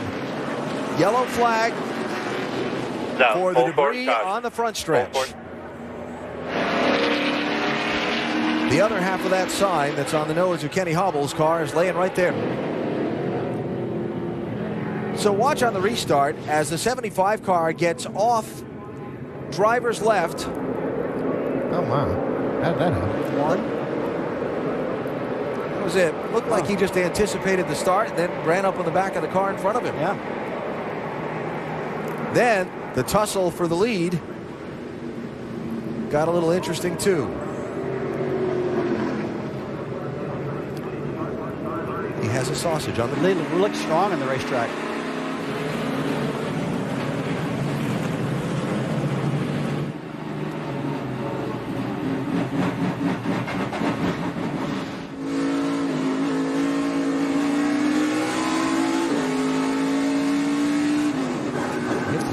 Oh, that's too bad, too. You can see how far up in the lineup he was. I am guessing that he did not get the word the yellow flag was out when a lot of those guys in front of him did. But sheer to fast.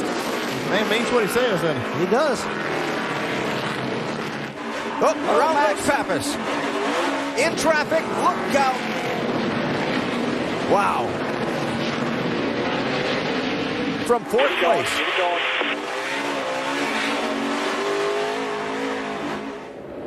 Who was running in 4th place.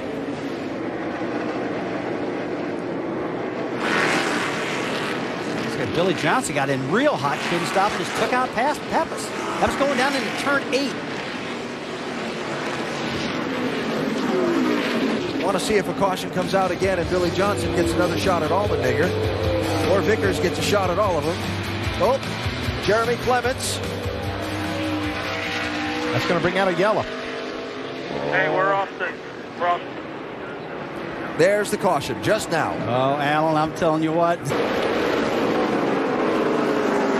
Oh, Kligerman into the back of Kelly, into the back of Smith, into the back of Johnson. Keep coming.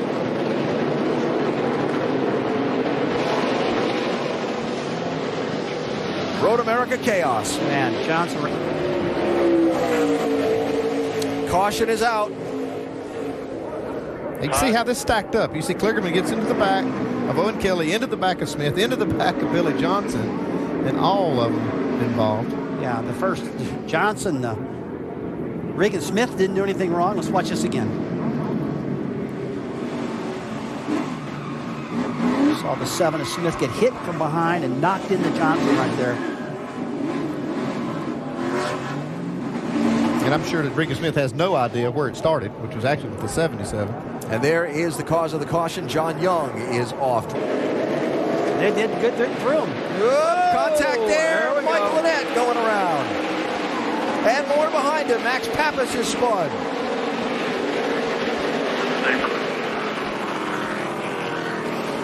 Brendan Gaughan, 21, with a nose full of grass.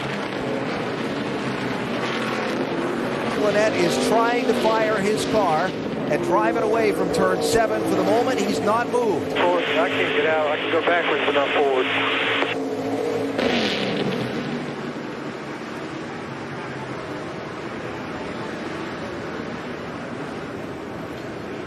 It's actually 2 wrecks that time. You see Max Pappas almost out of the frame there, and Michael Lynette. I really don't think those were both related at all. I think they were just too far apart. Both, everybody going for it. Oh! So I would say Justin had a great turn 1. Oh, Trevor Bain is off. Andrew Ranger has spun. Was the 6 out of fuel?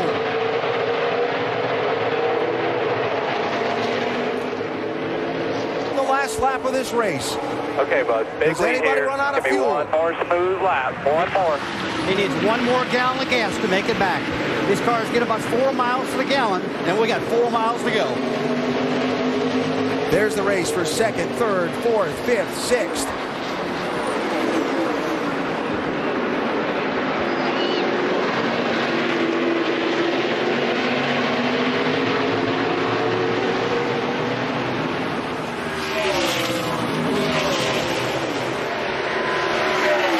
Underpowered down the hill to turn 5.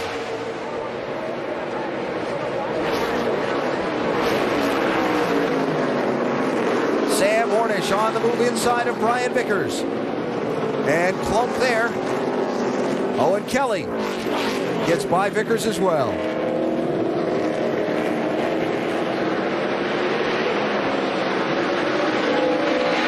Boy, he's probably thinking, AJ, is how can I save a little bit of fuel and still run hard, stay in front of Allgaier?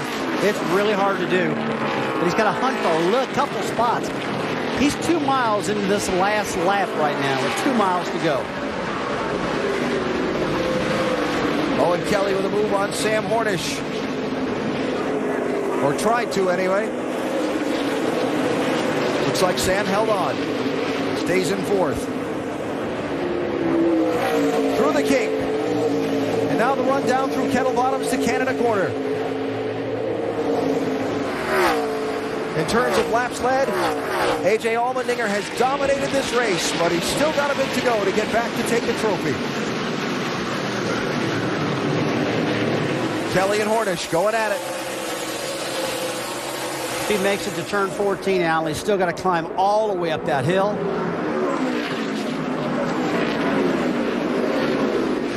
Cars off at Canada Corner. Oh, there's Regan Smith. The final climb, the checkered flag, and the win for A.J. Allmendinger in Road America. He scores for Roger Penske.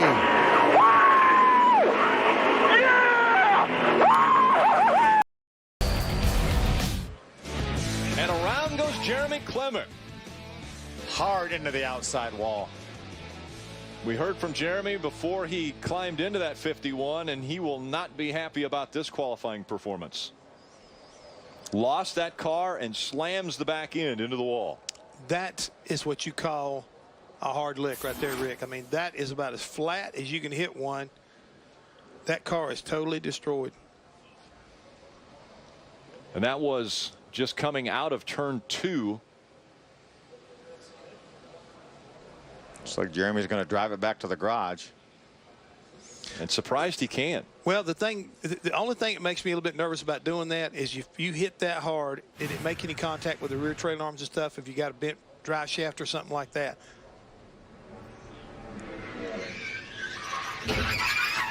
Wow. Hard hitting that safer barrier. See him down there. He talked about how much character this racetrack has. Look right about the tunnel area, Jeff, and it's like more than likely the bumps induced that that looseness, and around the thing went. You see right there. Trouble, turn 2. Brad Sweet. Hang on, lock it down, lock it down, lock it down. You got a few to come by. And going to get away with it. Get it fired up here. Anything. And let's see if we can figure out what went wrong. He's already around by the time we catch this. Amazing, he didn't hit anything.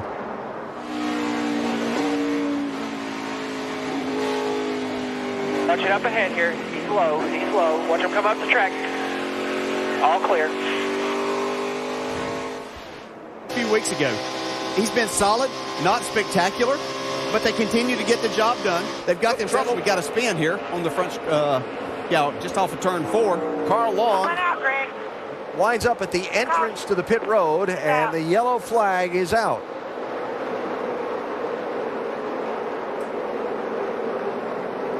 Third in a quick series. Back to Daytona in a minute. Back live at Daytona under caution. Big plume of smoke from under Reed Sorensen's car up in turns 3 and 4.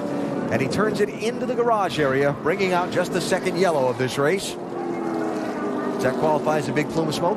Yeah, something real important under the hood broke. Reed going to the garage, joining Joey Gase and Morgan Shepherd. Gase has come back after coasting down the pit lane a little while ago. Shepherd. Oh, trouble. Trouble, turn 4, hard crash. Jeffrey Earnhardt, 77. Everybody behind you, Greg. 24, Jason White. Travis Pastrana in the 60. And Robert Richardson in the 23. I'm good. I'm good.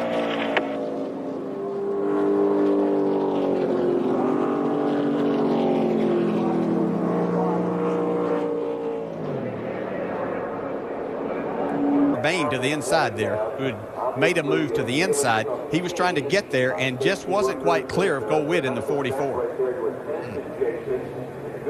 A pretty hard lick for both Jason White and Travis Pastrana. Yeah, and for Jason White, what you get you're getting hit plus slammed into the wall and not expecting any of it right at that time. See right here, Trevor Bain in this 6 will go down to the bottom as he's trying to get away from Brian Vickers. Pastrana thinks that he's got enough to clear there, but he just wasn't clear of the 44.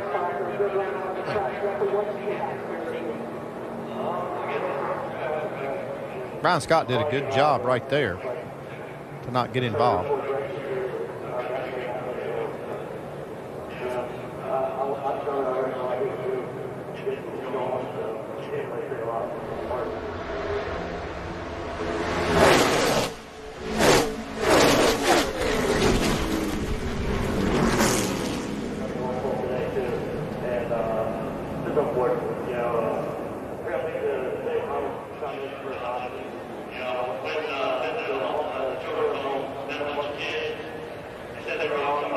And Jamie Dick, that 55, nice job to gather that one back up too, that was pointed toward the infield. Yeah, sparks flying everywhere out of his car. Yeah.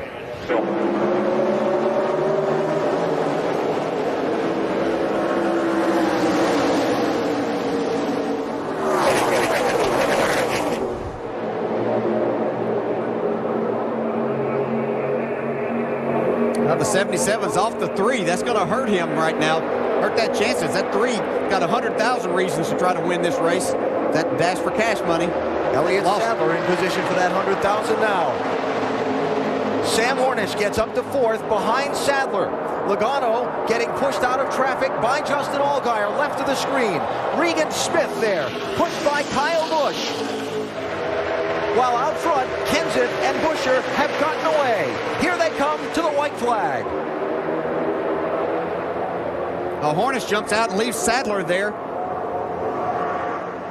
Hornish is trying to get over to Logano. He's there. I don't know if they've got enough time to get back there, though. We're going to have a huge run. We're on the last lap. Does something happen before they get to the finish? And who gets to the finish first? Got about 3/4 of a second to make up. They've got enough time. Yeah, it's just a matter of if this gets all the way back without the caution coming out. Not sure how likely that is here. A lot of contact in that pack. Oh. This is behind everything. Brad Sweet gathers it back up. 3 wide, but it's for 3rd place. Kenseth and James Buescher well out in front as they come to turn 4. A lot of pushing and shoving right here. His instructions for tactics on the last restart work. Matt Kenseth gets pushed to the victory at Daytona. And somehow they get through those final 2 laps without another major incident. Wow, that's unbelievable. I'd have never believed with all the contact that was taking place there. That was some good driving. Knowing you have a fast race car, but how difficult it is to pass here. Yeah, it is for sure. I mean, you know, he's obviously got the fastest. Oh, trouble in turn number 4. Got a car in the wall. The number 24 of Brett Butler, making his nationwide series debut. Fired up, bring it around. Yeah, it sort of looked like the 55. Jamie Dick might have given him a little nudge. And Jimmy Dick was also a lap down. Those guys were probably racing each other pretty hard in case the caution came out to get the free pass. Unfortunately, he was the caution. Brett has 19 starts in the Truck Series with a best of 11th at Daytona. This one else causes a caution that he could get in and get that fender fixed. Yeah, you see Matt Kenseth, he's right there in the middle of all this as the caution does come out. And that's exactly what Trevor Bayne wanted. Yeah, if he's not the caution. Well, no, it looks like Reed Sorensen has had an issue as he's got smoke coming out of the back of the car. Like just a matter of just not enough room for 3 cars. It looked like he had a little help from behind, but I couldn't tell which car actually touched. Well, you had Elliott Sadler all the way down the inside. This thing's getting jammed up, and Trevor was in there. Stay with it. Stay with it. 43 was on the outside. Up there. Still inside.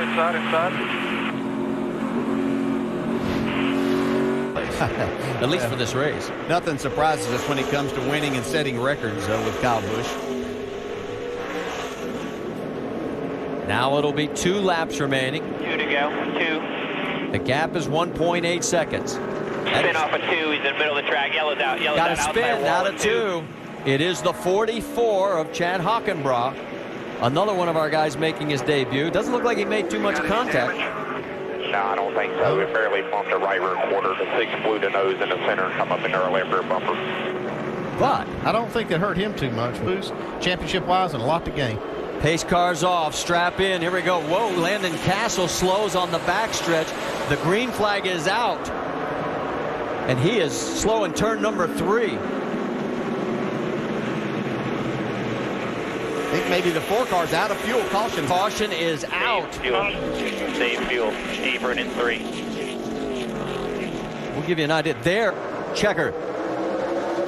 Oh, Austin Dillon really spun his tires right there. Gives Elliott Sadler the opportunity to get in that spot now. Regan Smith right behind him. Dillon underneath Smith. Vickers a lot closer this time on the restart as they head down the backstretch, but Kyle has cleared him now. Oh, look at this. 4 and 5 wide down through there. Hang on. Will we Not going to work. No. There goes the 22 into the 33. Menard into the wall. And the yellow comes back out again. Yellow's out. Before they get the whites. There's another green-white check. And is that Parker Kligerman I see there that is down in the infield section?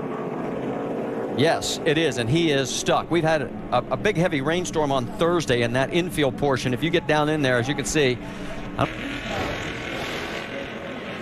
This was a recipe for disaster. It happened. I mean, you just can't see Logano get in there. He's got nowhere to go to the inside. Gets into Menard, hard hit. Wow.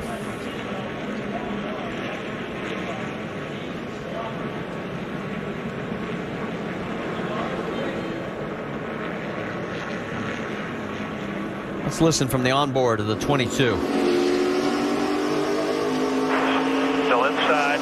Still inside. Slow in front. Inside. Come on, Paul. Still inside. You're 3 wide. Get by inside. Inside, inside, inside, inside, inside, inside. 3 wide bottom. 3 wide middle. See that coming. Caution is out. How bad are you? It sounded like really, and looked like you could see the 22. It looked like he wheel hopped a little bit, getting in the corner, drove in just as hard as absolutely he could. Yeah. I mean, he had the option there, too, of maybe backing out and not getting down in there quite as hard. You know when you... Car is off. Final attempt. Green flag.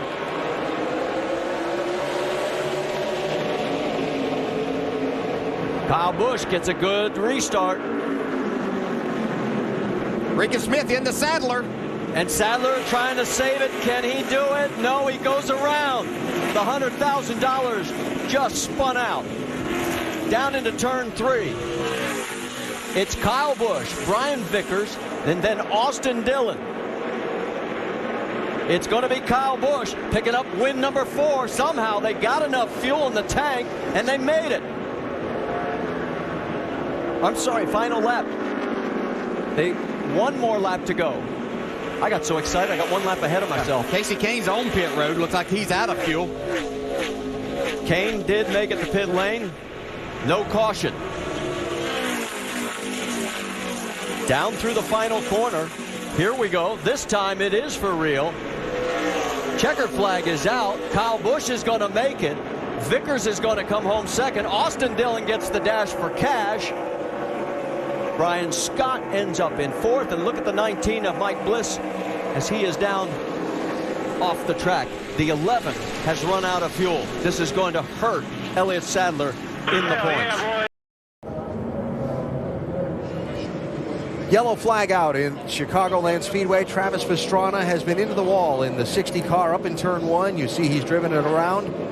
Been serviced by his crew and is rejoining the race, but the pace car. He had a tire go flat on his 60 car, and you see some of the remnants after that machine got into the wall in turn 1 and then scattered bits and pieces and parts on its way back around to the pit lane. He's made contact somewhere with that left front fender. You can see the damage, and then it must have rubbed the left front till it blew it out. You can see that's a perfect example, that in-car shot, of being up on the steering wheel. I like the way he attacks the racetrack. Oh, trouble. Regan Smith. Hold the brake. Straighten it out. Get ready to roll here. Just stay out in the grass here if you can. You're real careful. Slow down here through the grass in case it's rough. Just slow down here through the grass in case it's rough. So that extra set of tires they used. We'll come down, get 4 tires and fuel. If he locked them up there. Yeah, you can see right here, he was trying to catch this group right. He had actually made a little ground on those 3 cars in front of him. Just trying to get a little too much off 4. Oh, Michael real Annett just slides by. Ooh.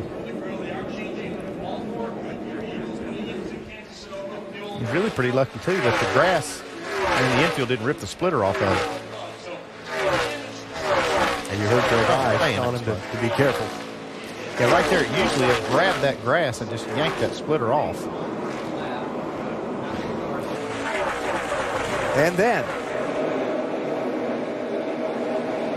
See, he's pushing it and probably just going to get up a little bit loose right there. His tires wouldn't hold. Great, good job. Yeah. Woo. And again, Michael Annett finds somebody coming down the race with Sam Hornish early in the race as a car spins off turn 4. Mike Bliss down on the apron.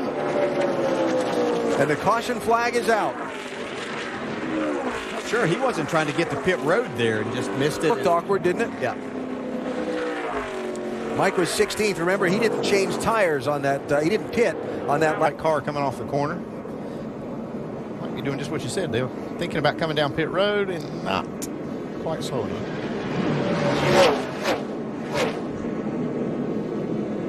The old orange cone Dodge one there, huh? Yeah. I think he thought about coming down pit road. That was his intention for sure. Just sometimes you're a little behind in your thinking. Chicagoland. The Penske teammates, 1 and 2, Logano and Hornish. Dillon solidly in third for the Nationwide Insurance Dash for Cash bonus. Now who wins the race? Hornish trying to get a run at Logano. He does not have much time.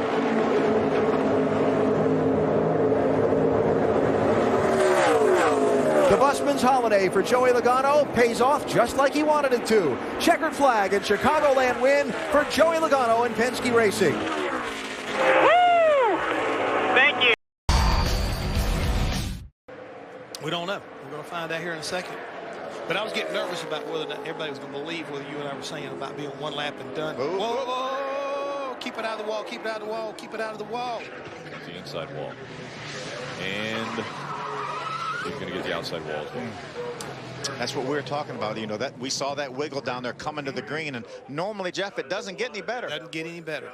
Pastrana going in one. Like so many, the car didn't have the grip you needed. And again, when he got it around, I thought he was going to be okay. But that inside wall, this is a really narrow racetrack in a lot of areas. And he picked the one that he didn't need to as far as keeping it off the inside wall that time. Cruz will get out there, and looks as though they're going to have to tow that one back in.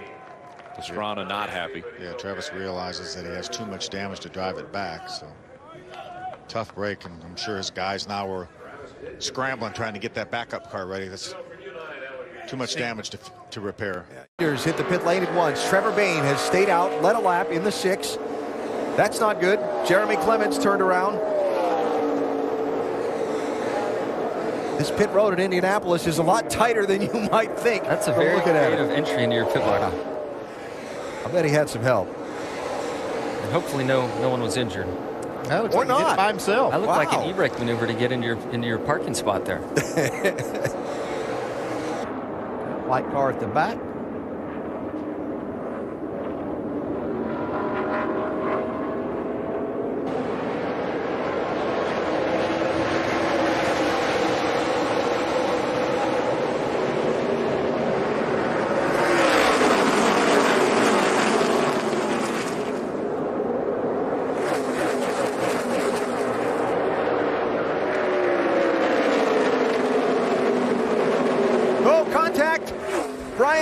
Up out of the groove, grass blowing around.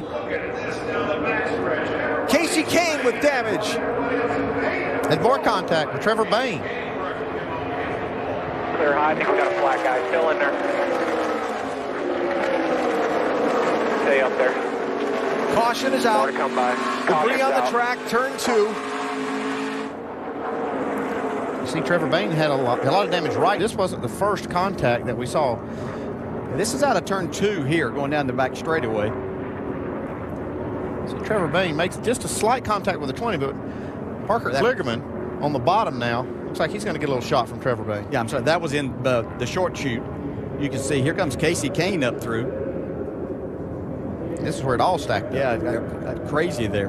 And Casey was the one that got down into the grass with the left side of that 5. Yeah, Kligerman had to really check up. It looked like he got kind of loose underneath Vickers. You see, get in there, into it. Casey Kane has a big run.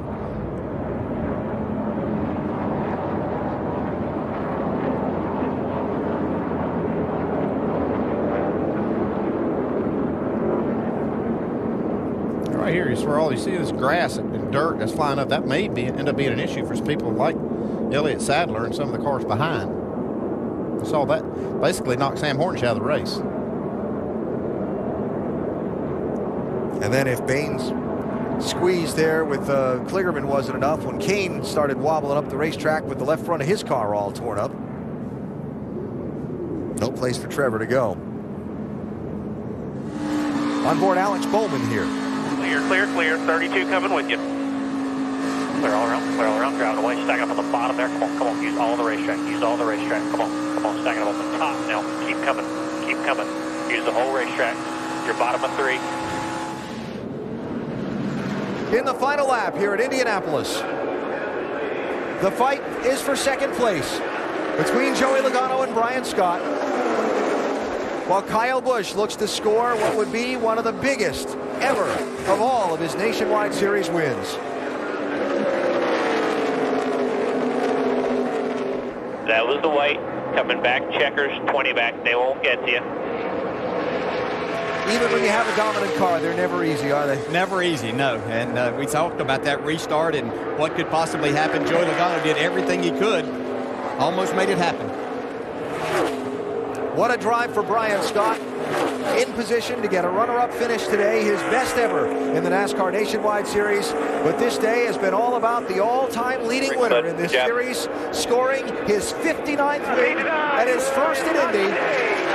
Kyle Busch wins at the Brickyard. Well done, driver. Gave me a little scare there. Thank you, Hirschman. Thank you, B-Team. You guys, you did an awesome job all week. This is big. This is big. Great work.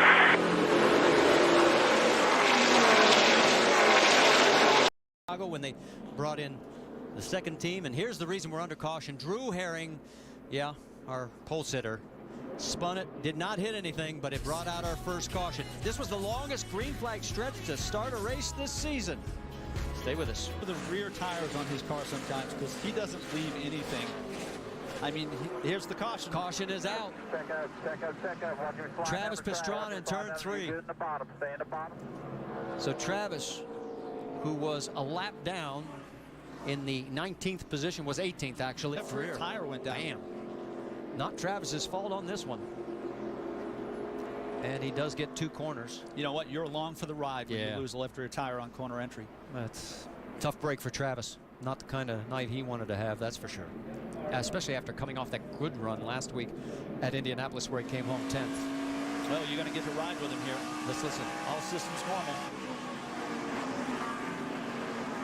Until now. But you could actually hear the pop of the tire. You could see the car going in the wrong direction. That was Speedway. Richard Harriman in the 23 spins it on the front straightaway and will bring out our 4th caution, which is just 1 shy or 1 higher than our all-time low of 3. And it's an unwritten rule, but the driver in the middle typically lifts here. Nobody says it's required, but typically the driver in the middle will. And soon to be 1 lap to go. White flag is out. I don't see much reserve in Sam Hornish. And as much as I enjoy that, it doesn't always reward you with a championship. Sometimes you do have to pause and look at the big picture. Well, Brad Keselowski makes it through turn 3 and 4 and is going to end an old hex. For the first time after having a pit road penalty, he's going to win a race in the Nationwide Series. Awesome drive, great. International is green.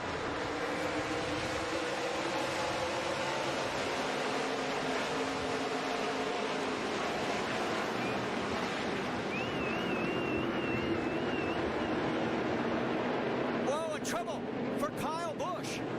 Look out, and he gets tagged.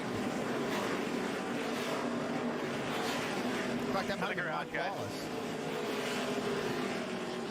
The caution obviously is out, and what happened to Busch, because it looked like everybody was going to make it cleanly through turn. Yeah, right there's Kyle Busch, and you can see he's right on the bumper of Sam Hornish as they get in there. I don't know if he wheel hopped it or just tried to turn the car a little quick. I don't think it's that. You can see both.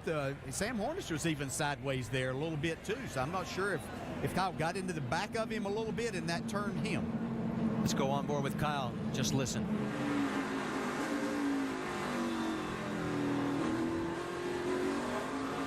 It's still there within the 30. All clear, still all clear by 2. Well, it just jumped around. Yeah. You know, and if it hadn't been for the contact with Mike Wallace, I think he might have gotten away with this with just minor damage. But the 2 cars, the 01 and the 54, serious damage.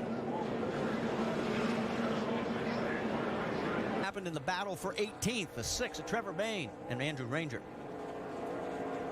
Looked like Trevor Bayne might have got tired of trying to make the pass and decided to use his bumper. That was easier. That's one way to do it. It is.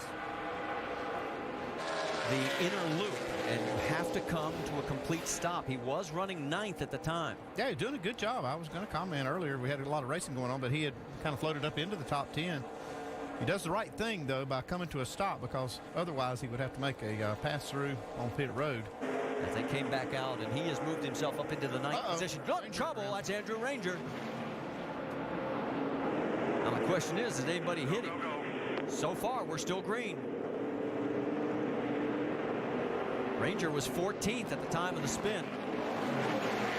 That's turn 7, especially with all the smoke. Here's what happened. Yeah, just got in there, looked like a little hot. Back in, came around. You see the points leader coming in. Austin Dillon missing that. I bet you he was wide-eyed, Andy. Yeah, he was. Look at how close it is. Looking for some room. He made it. See Travis Pastrana there making an evasive move. Nice job.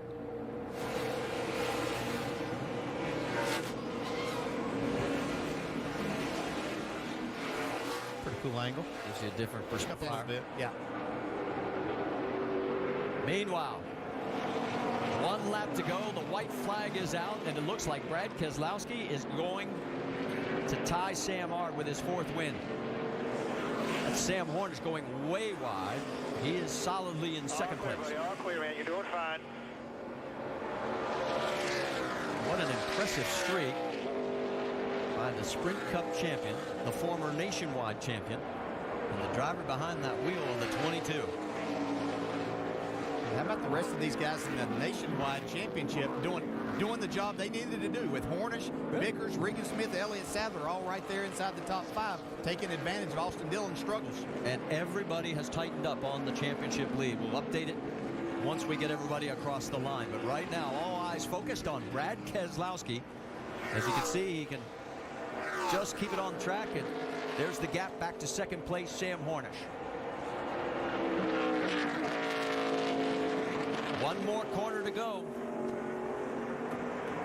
Through turn number 7, it will be his 24th win in his 199th nationwide race and 4th in the row. Checkered flag to Brad Keselowski. Second to Sam Hornish.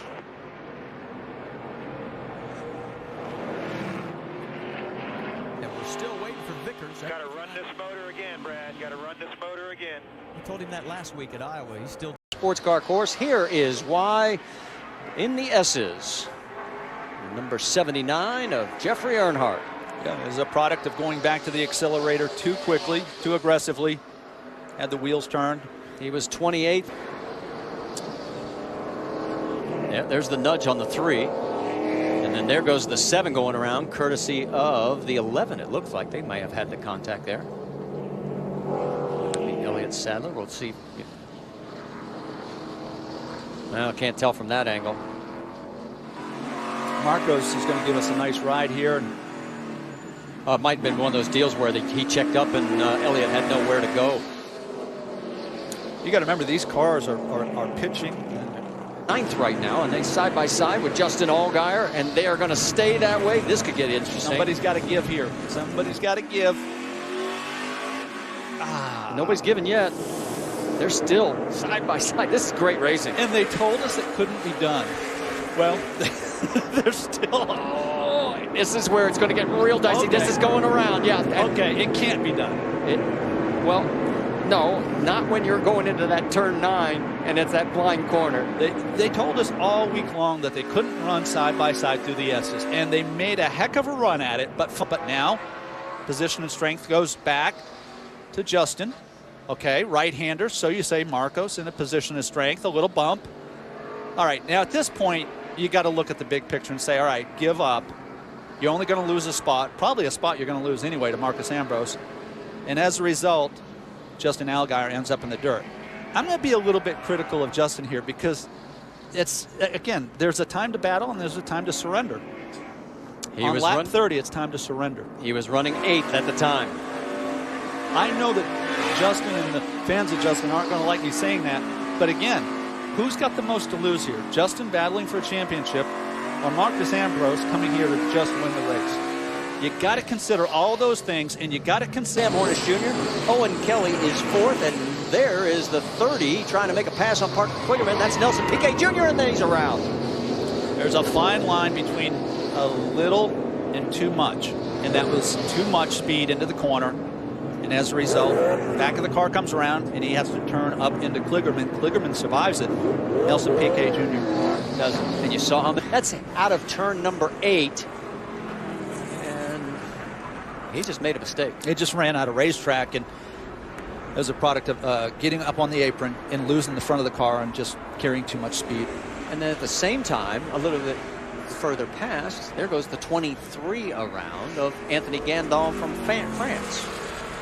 Didn't see how that happened, Marty, but the fact that he came around so quickly suggests he might have gotten run into.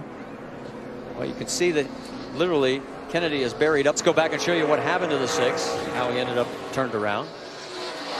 Oh, the 30 again.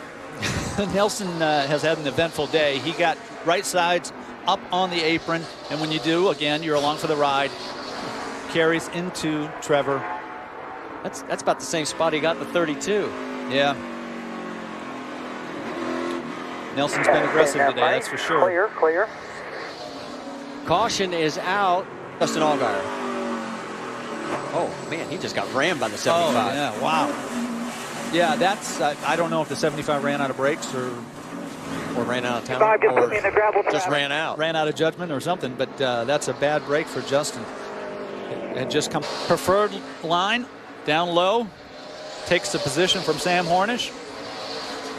But a little later, you saw Sam Hornish get close enough to loosen him up, gets a great run off of turn 13, and completes the pass down here in turn 1. But watch the 30. There's a rule when you come off pits that you got to have all 4 under the white line, but you can do anything you want under green. Amazing. But things didn't end so well for Marcus Ambrose. That's Owen Kelly on the inside. And Marcus, with this spin, drops all the way back to 12th. And guess who the car is right in front of him? You aren't going to believe this, folks. The 32 of Kyle Larson. There goes Larson right by him. Now remember when he was 3 laps down sports car course, it was Marcus Ambrose who said at the beginning of the broadcast, you're going to have to use the bull bar to get through. And this is the battle he's had with the 77 of Parker Kligerman. Some great driving here. You see Marcos loses the back of the car, but still maintains and just uses up a little extra racetrack. Says, well, I got 8 tires in that corner, but it's not over. Yeah, it's not over because this is what happened a lap or 2 later. He put him around. And so that means Ambrose has been bouncing. Look at all the traffic that he's coming up on as he's approaching the white flag lap. And there goes a car off into the sand trap. That is Kenny Habul again. He has had several issues. And caution is out. That is a game changer. We've got several teams with fuel issues in terms of, you know, can they make it with a green-white checkered? And you can flag. And it looks like it'll come down to just one green white checker. Big lead. The 30 car finally runs out of gas after struggling for a half dozen laps.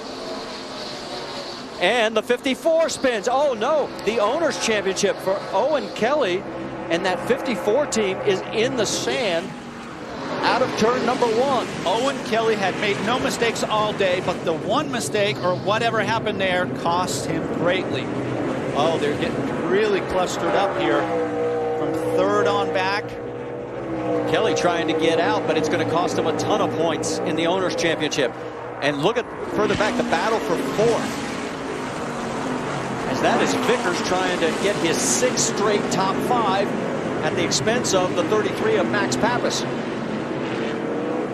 The drivers aren't going to give much. Boy, Pappas is not giving him any quarter. There's Kyle Larson in the mix, as well as the 11 of Elliott Sadler. It's the last lap. Everything's for keeps. Every position's a point.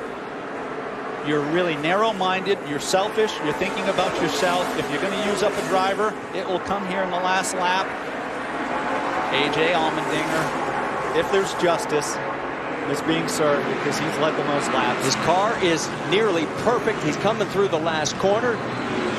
There goes the 53 of Andrew Ranger off course, but coming through to take the checker flag. Great job, dude. A.J. Allmendinger.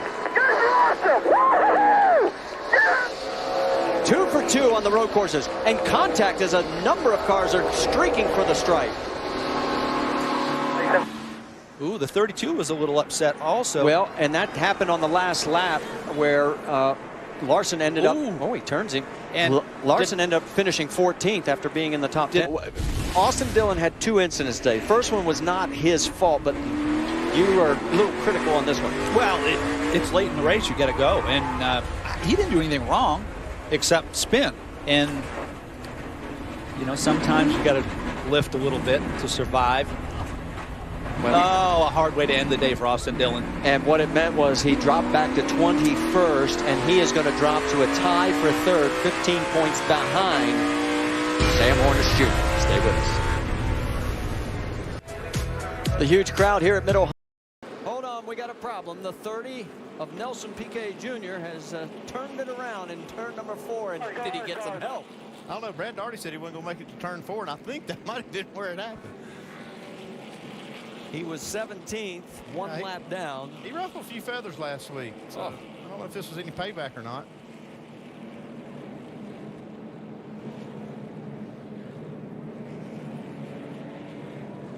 I don't know if anybody got near him or not. I think he just drives down in the corner and hangs the right rear. Right in front of Elliott Sadler. Whoa! Oh, that was close. Goodness.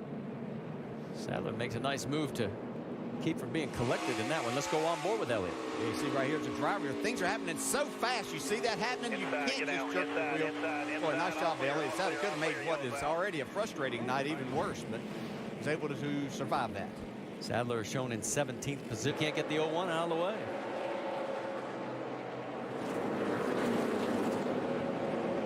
Whoa, and the 18 of Drew Herring. He had 2 lucky dogs tonight. He's not so lucky right now as he is our first caution. That was ridiculous. Due to accident. You okay, bud? Good, let me know. That's kind of a weird angle. I don't know what happened. That's at the end of the back straightaway. Here, just a little bit. It's here. The red car just up ahead. I don't know if he got clipped by, I can't tell which car that was, or whether he just spun in front of him. Yeah, possibly Mike Bliss. Yeah, it's hard to tell from that one. It's in progress. That's a hard lick, though.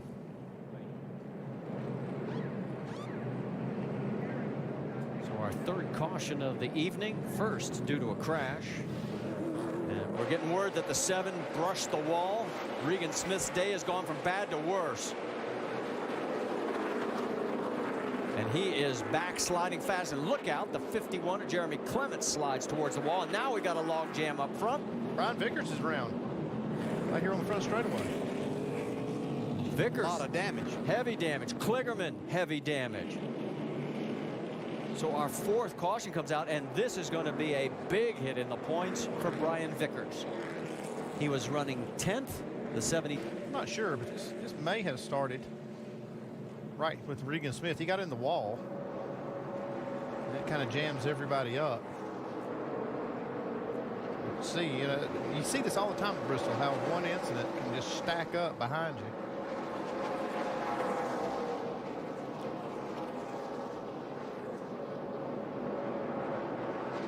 And then there goes Jeremy Clements, but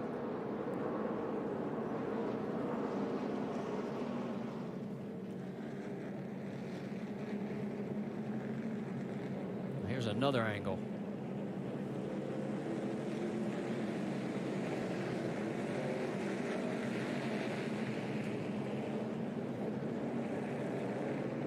There's Vickers already in the wall. So it all happened in front of the 7. Yeah, I was trying to figure out if they were related. It didn't look like they were.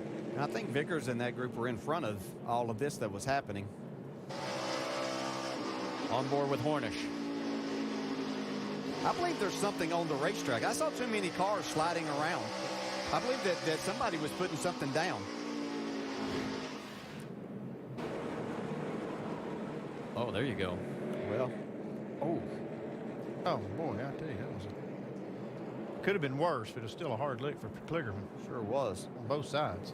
And Vickers was up in the area that doesn't have any grip.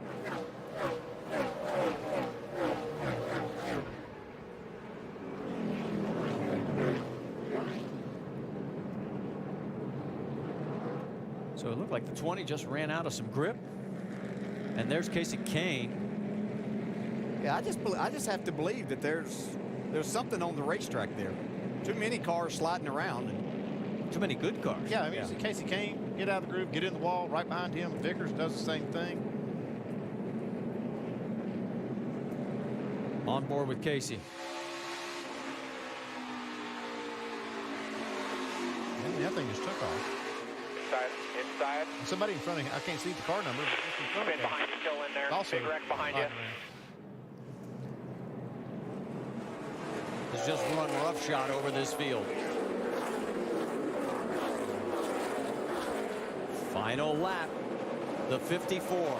This will be career win number 60, the all-time leader in the NASCAR Nationwide Series. And he's going to pick up win number 6 here at Bristol. So, how much of a handful can this Atlanta racetrack be for these drivers? We illustrate. Yeah, you want to get down to that yellow line if you can, if your car's handling down there.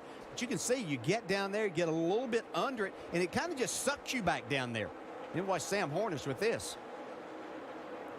Yeah, he gets just on that seam, and his car really hooks the front and turns the back end loose, and you can see he lost that spot to Regan Smith.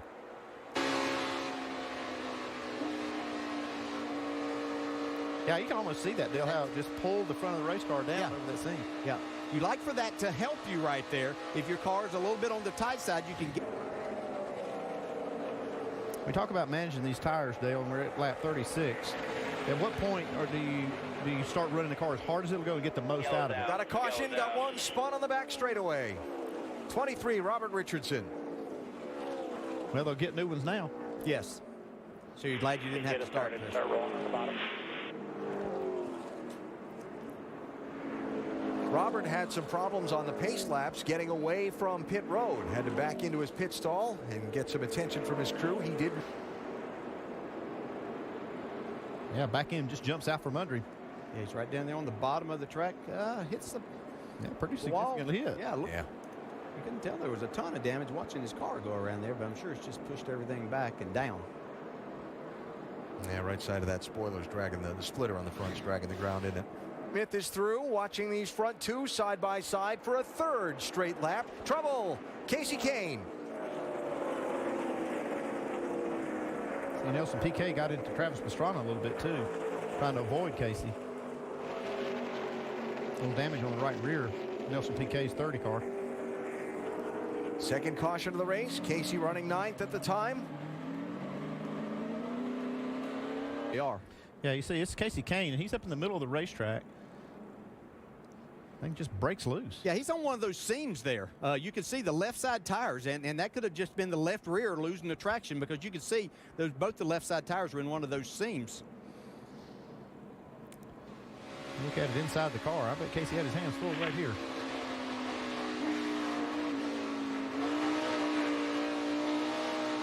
Lock it down. Lock it down. Hold the brake. Hold the brake. That's how you spin a car out at 150 miles an hour, not hitting. Not hit anything, yeah. That's especially being up where he was. That car generally wants to go right up to the wall. You could hear Casey in there gas it up and to get the car turned and driving back down the racetrack and keep it off the wall.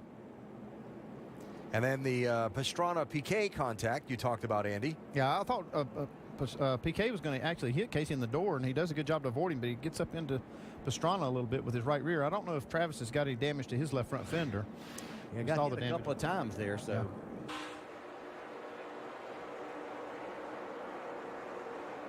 He definitely gets up against it. He's been fighting that car all night.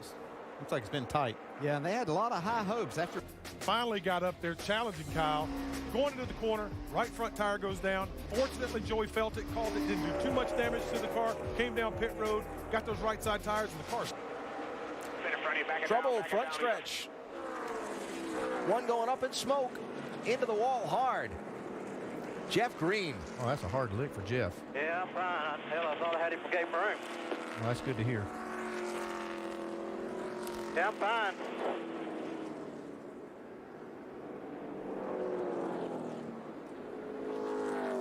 On another car, right here's Jeff on the inside in the tri-oval. Looks like he's not quite clear. Oh, yeah. Man. Yeah, your car tends through there, wants to go out towards the wall anyway, but like Jeff thought that he had enough of a run to clear there. trying to clear Ken Butler in the 24 car, and that is the result. And so the caution is out. And fortunately, you've heard Jeff report that he's okay. I think it's that secondary hit that did all the damage on that other part of the tri-oval wall. You can see this. Kevin Harvick sees this happen right in front of him.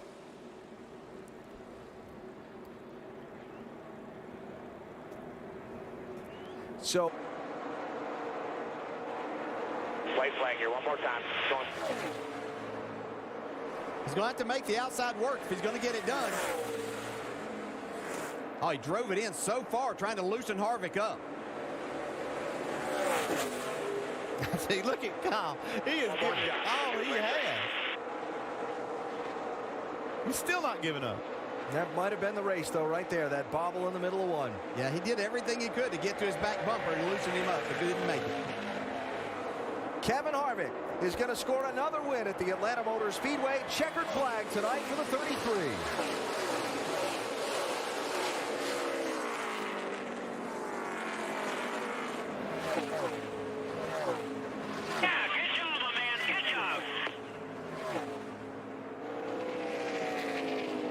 Doing that all-star stop, don't leave that gas out.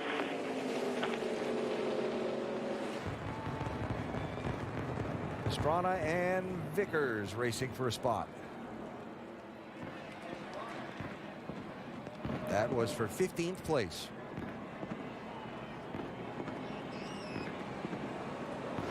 And it dropped Travis down. Looks like he, number 23, tried to put it into a little bit of a hole that wasn't there. Robert Richardson goes around.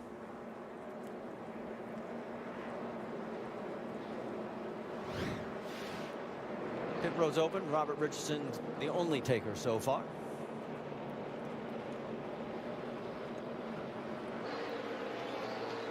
Here comes the 54 side by side with the 22. That's Kyle Busch underneath and going around. Uh-oh, and now the 31 is into the wall, and our caution is out. Third caution. You barely kissed it. They had a tire going down. It looked like they're all up, though. He just nudged the wall. You see the damage on the back. I think I got a flat tire. He's thinking the same thing. That This doesn't look like there's one flat. No, it sure doesn't. But car, how you lose aerodynamically, you lose a lot of air on your spoiler. He was already loose, though. We'd seen the lap or two before that. He was really struggling with rear grip. Watch Carl Larson here.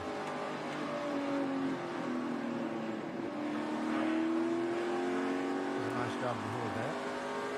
Yeah, it's amazing what you can do. You close your eyes and it breaks a little bit.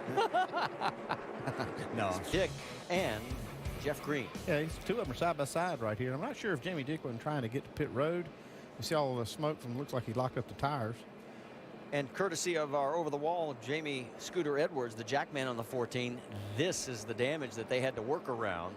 Lights from Richmond International Raceway. As we have just gone under our fifth caution, the 44. You can see the car right there. Hal Martin behind the wheel as he made some contact with the wall. And we'll take a look and show you exactly what happened. Yeah, here's Hal Martin. See, it's like that Sam Hornish behind him gave him a little ride up to the wall. And right there is where he brushed the wall.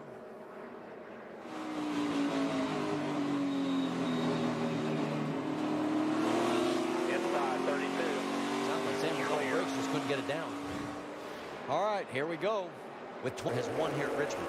And the first time anybody would lead every lap in a race over 200 laps to take the win. And here he goes again with another great restart. It was a great restart. I thought Kyle Busch might get to the outside of him, but Brian Scott made sure that wasn't going to happen. He sees two of them racing behind him. He likes that sight. Keselowski and the 22 underneath. A lot of rubber crash into the wall, and it's Kenseth up into the wall, and another caution. Yellowed out. Yeah, they were 4 wide getting down into turn 3. We know that won't work. I believe Sam Hornish might have been a part of that 4 wide situation. So many yellow cars, it was hard to tell. He restarted 9th. Kenseth did, and yeah. And you're right, it's 4. Man, look at that. No way that was going to work. I don't even know how just one car came out of that with that damage. There's Elliott Sadler getting by it. Here comes the 12. Yeah, Sadler was glad that his pit crew did a great job of getting him out that last stop. Oh, that could have been a lot worse than it was. Yeah, Michael Annette managed to woe it down. Maybe not from Kansas standpoint, but it.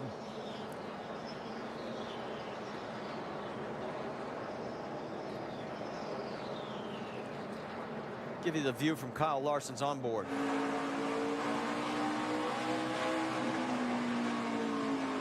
Still clear low. Yeah, Stay low, stay low. There you go. In that situation. Clear high, all clear. Or maybe Justin Allgaier could have eased up a little bit and made some more room.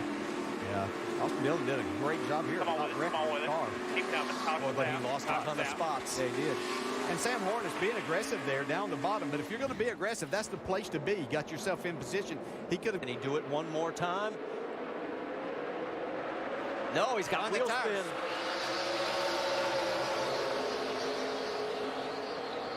He's still going to be fine if he'll just make sure he does what he's been doing all night right here. Keselowski on the outside. There's contact. And for the first time tonight, oh no, we've got a crash involving Travis Pastrana and the 4 of Landon Castle and another caution. Hustle up here if you can get it. Try not to go lap down. They were running 16th and 18th.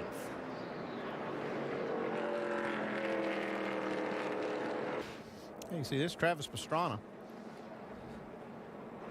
Looks like he got tagged by a 4-car, Landon Castle. We may be getting some help from Johanna Long. Yeah, just typical short track restarts. We see happen a lot here at Richmond. Well, and we can tell you the record is just been broken. Kyle Busch, Trevor Bayne, Sam Hornish Jr. as the white flag comes out for Brad Keselowski. Keselowski fell all the way back to 15th as now Brian Scott gets back to 2nd. Has a 1.6 second lead, half a lap to go. It's going to help him in the Owners' Championship, and it's going to be victory number 25.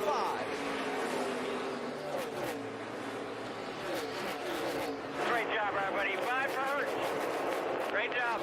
So that is going to be our first caution of the day here at Chicagoland Speedway, as we have completed 23 of the scheduled 200 laps. Just come on down this time. Post it around.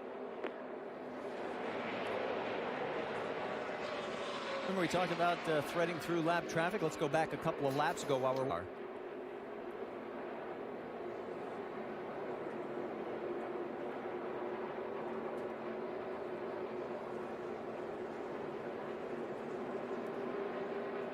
From his onboard.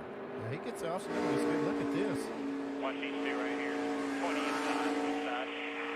Vickers also passed Brian Vickers back for that spot within 15 seconds behind the race leader, Kyle Busch, who has led 150. Got a wreck off of 4. And the 11 car, Elliott Sadler. And there's contact with the 24. That is Brett Butler. Flat right front, damage in the rear. And Elliott. I don't know if the right front went flat. And Elliott got in this accident. Now, you can see Elliott Sadler right here. I believe he was maybe trying to get to pit road. Oh, man. Yep. That's a bad break right there. I'll tell you what. Brett Butler. That's what do you think, Dale? That's a mistake on Butler's part. Oh, absolutely. Yeah. And you know, just the fact of not running at these speeds very often can contribute to something exactly like that. And unfortunately, it's Elliott Sadler getting that. Butler's making his 3rd nationwide start. It's not going to go down in the record books as a very good one. This is not going to work out good for Elliott. He's got damage in the rear. This right front coming apart. Boy, he's limping around. Really arc it down into turn 1 and maybe gain some time on Kyle Busch. And just trying to get out there just a little too far. Yeah, I think when he was in that 3 wide situation that he made that work, but he didn't have to make that. He didn't have to make that big a turn as he did. And there's Kyle Larson. Andy, I think you hit the nail on the head maybe with the track. Cut the left rear there. Left rear just cut. Is out, and the left rear. Wow. It is shredded. I I think what happened was that the track bar mount must have been giving up on the car. Just kept letting the rear end go over more and more. Take it straight to the garage. Straight to the garage, guys. That's a shame. What a great run he had to that point. Started 39th after spinning. Already let go. Really lucky he didn't hit any harder. Let's go on board with Matt Kenseth.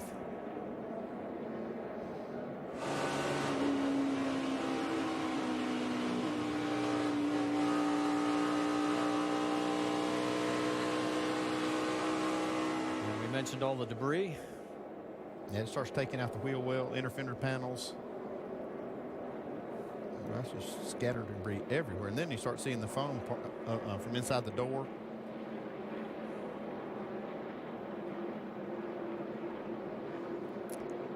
Pit lane is open. None of the race leaders are coming. Back up. The battles for second between first and second in the championship drivers points race. And every point matters in these last 8 races.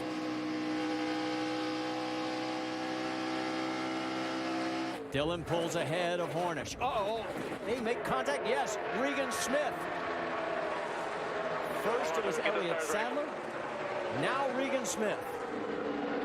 And the caution is out again. He was running 10th, fought his way back to the lead lap, and now this. Yeah, you can see right here he's running underneath our in-race reporter, Justin Allgaier.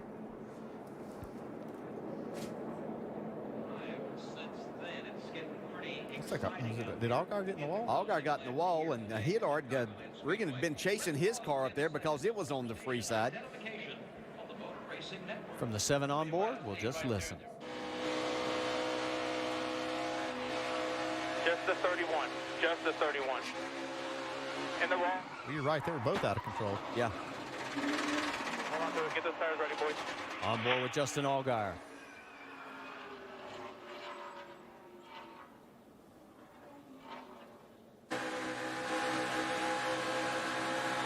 Still there. 88-2 back in your lane. Still there. Got a run on him. Oh. All right, he's wrecking. 88 inside. Looks like Allgaier was tight. No caution yet. He said it'll start on the pole tomorrow. White flag is out, and maybe, just maybe, in a mile and a half, the hex will be broken for pole sitters. The pole sitter has never won here at Chicagoland in the Nationwide Series until maybe now. Just a couple of more corners for the 54 of Kyle Busch. His career leading 61st win as he's heading for the stripe, 10th of the year. Most of all drivers this season. Here he comes for the checkered flag, and he makes it look so easy. Second place, Joey Logano. We did our job. That's all you can do. Appreciate it, guys. Good job. Cornish, Dillon, Jr. Force. And you see Ryan Blaney get loose right there. Oh, and Blaney almost got the wall. And I really believe that was a product of catching the 3. He might be cleaning off his tires now because he got so high, and we get that competition caution. So the caution comes out. Everybody will slow down, and they'll get a chance to check the tire wear. And we should point out NASCAR 5 come race time now. Ooh, wow. Really loose, getting into the middle of the... That's as difficult to save as there is. Another look as he was closing fast, and then hang on. That is a big time save, and you ask why? Because at that point in the corner, you're changing direction. Okay, if you get loose on the very beginning of the corner entry, you still have that room all the way to the middle. Of course, they're gonna lose rear grip. Best battle towards the front of the field is that battle for third. Oh, look out, the 60 of Travis Pastrana has gone around, and we've got our second caution. That's big. He's got a right rear that's down. He's got a right front that's down. Big save. Now the risk is that if you blow out the tire, you tear the car apart. Don't think so. I got some hit. He was running 10th. He got a little help. Nudge. Yeah, he got a little help. It was the 3 car of Austin Dillon that gave on Regan Smith, and that's interesting, but there's a caution on the track. Yes, it's Travis Pastrana as he has drilled the wall with the front of his Ford. Nelson Piquet Jr. went above him, just missed him. And that's enough damage that they're going to have to probably go to the garage area. Boy, it has not been a good stretch for Travis. He was running 22nd at the time.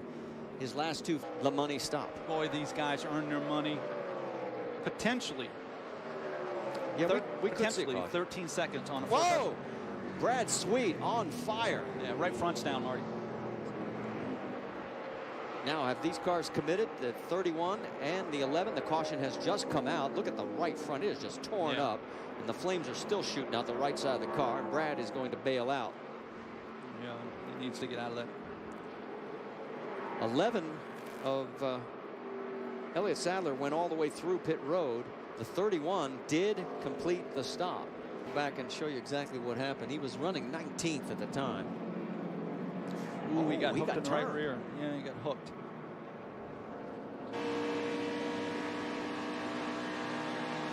Jeff Burton got him. Don't think that was anything intentional there, but it definitely is a bad result for Sweet.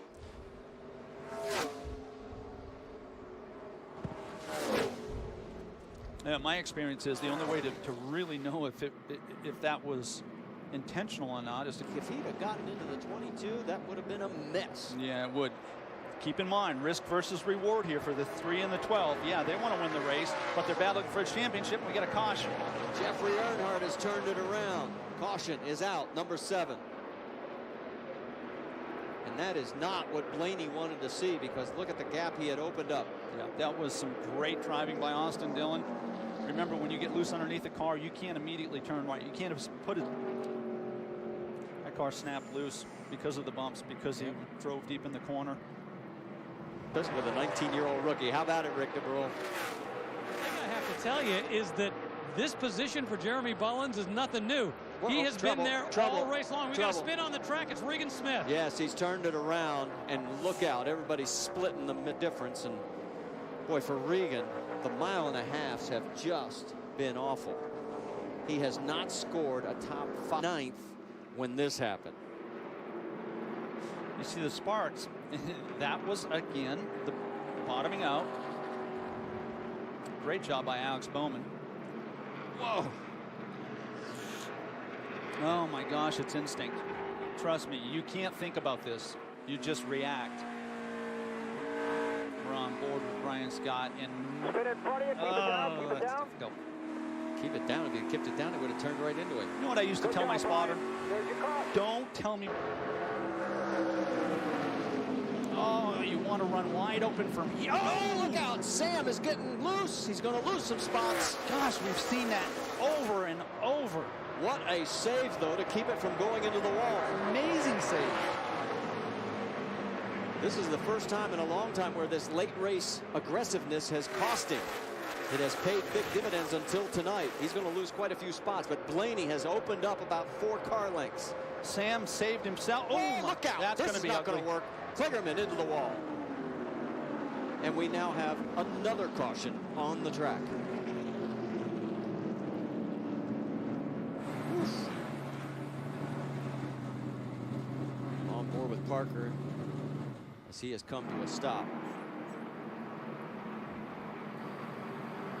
He's down in turn. Sam Hornish's save. Keep an eye on the 12.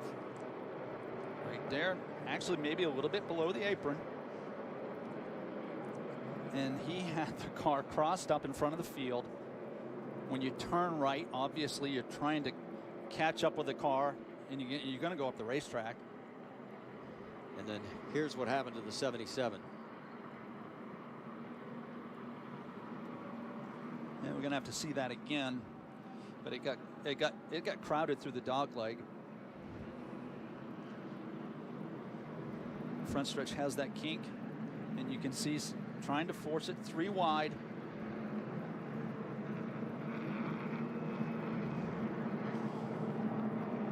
Marty, you got to help me out there, buddy. I couldn't see the car number either, quite honestly. I was looking to see who it was that actually got into him. We think we're hearing a rookie. It's Ryan Blaney. Got one more lap to finish it up, buddy. That's all right. White flag, Yep. white flag. But you know what? He's got a big enough lead that he's going to be fine. And I have been so impressed with the job he's done. And there were plenty of opportunities to fold on all these restarts. He was tested by Sam Hornish. He was tested by Austin Dillon. And in the end, he answers the bell. And he's going to get his first career Nationwide Series win. He absolutely is. Here he comes. First-time winner. 5th time here at Kentucky that we've seen it happen. Does it in style over Austin Dillon, Matt Crafton, Sam Hornish Jr., and a great run for Alex Bowman in 5th.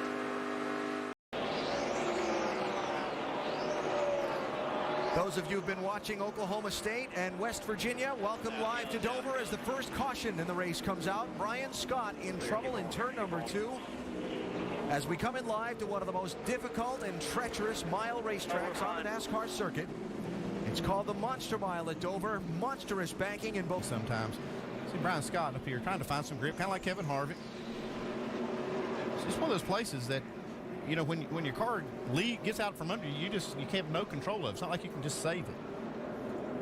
But he did something that not many do, and that's spin here and not hit something.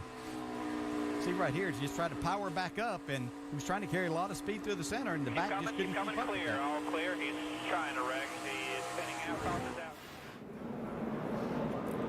The pit road open here. You know, the driver's trouble. Sorry, Andy. One in the wall in the backstretch. Donnie Neuenberger. That might be the caution that brings the leaders in. Could be. The Maryland driver in trouble. These straightaways with those walls so close. Yeah, they're so close, and that banking just takes you down the track. You start spinning. We even saw it with Brian Scott going down the track. You can see right here how that banking just takes you down. You can lock up the brakes, do whatever you want. It wasn't a terribly hard hit, but enough contact to have quite a bit of damage there.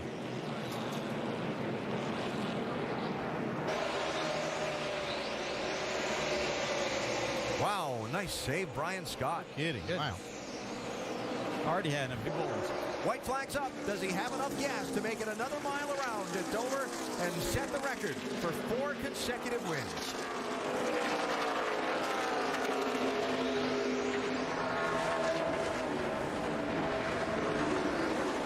Underpowered in the final corners. I think he can coast from here. 4 straight at this most difficult of tracks. Checkered flag for Joey Logano at Dover. Yeah, this is a guy I believe that's learned a lot by running the Sprint Cup car. Got a lot of practice on Thursday. Has run real well over there, and I think it's carried over to this series. Got a caution. Got one in trouble on the back straightaway. There it is. Hal Martin has popped the wall good. Guys, my fault. Side wall hard. Right there. Yeah, and Ray talked about the inexperience of some of these drivers, and here's one of those drivers that doesn't have a lot here and got up out of the groove. Back outside the top 10, so Austin actually had a nice little cushion, and now he's back and he's got a bigger deficit than what he started the day so far. We got trouble off turn 4. Vickers. Lock it down. Lock it down.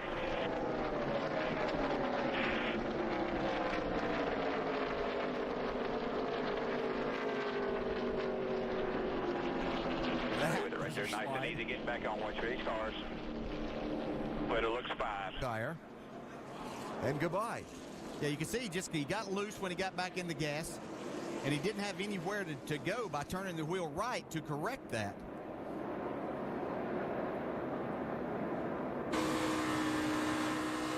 Careful, careful. When you have a surface that's like this, and then you've got that little bit of the hard tire, and it's not that Goodyear's done anything wrong. That's just what you have to have on a newly paved surface. But when it starts to get away from you, you can't save the car, and it goes in a hurry. Well, look at all the grass he's taking up in, so he'll have to get all that out of the grill pretty quickly. You know what I was thinking? People that paint all those logos on the grass are going to be awfully busy overnight tonight, because all those things. He got 3 of them from turn 4 down to the start-finish line. For the Nationwide Series owners out of trouble. Turn 2, 1 car around. Brian Sieg.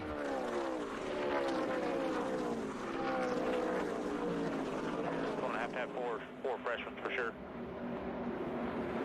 Well, the drivers did a nice job of avoiding. Came back across the track. That could have gotten big. Some other people did a nice job. See there, just again, up in that second groove where there's just not a ton of grip. No caution. Caution's out. Caution. You get those right sides just outside of that has a little bit of rubber laid down to it. Wow, look at that. Right, Andy. Gosh, boy, they both did a great job. Looked like they'd committed to go below the 39 as he was spinning, and then at the last minute they realized he's coming quicker down the racetrack, and watch how they changed direction. Yeah, and Johanna was in the worst spot because she really couldn't see that. All she could do is react to the 21 in front of her.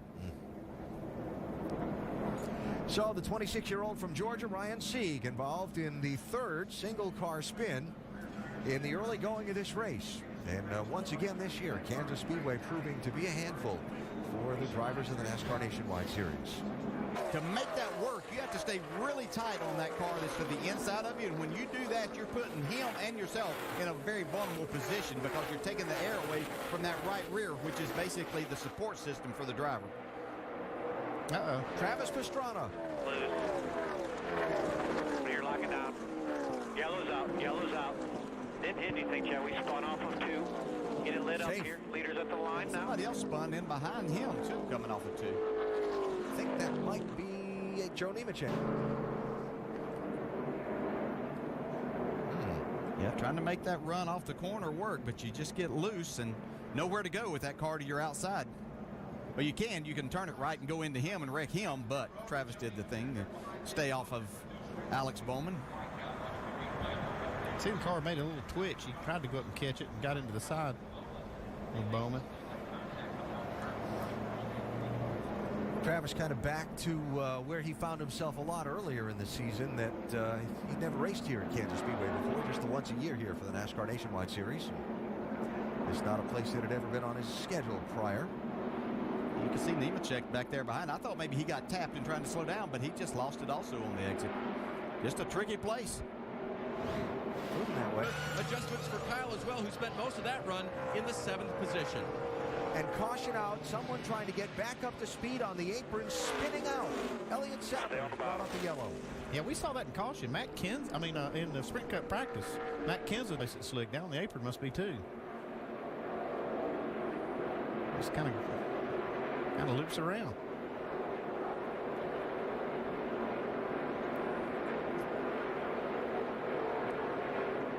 Well, Elliott was 5th when the cycle of pit stops began, and just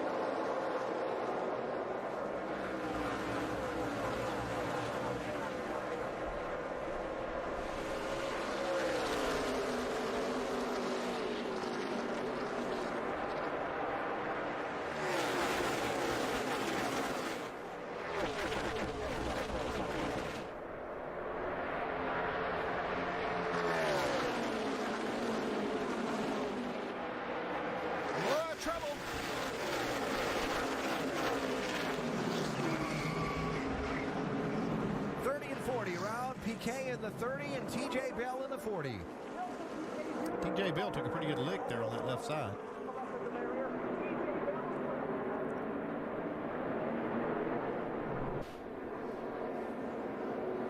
Yeah, it looked like PK in the 30 got loose, got up into the 40. See, right here's a really hard lick on the left side. Yeah, it is a hard lick. I think I saw the window net come down on the 40. TJ Bell.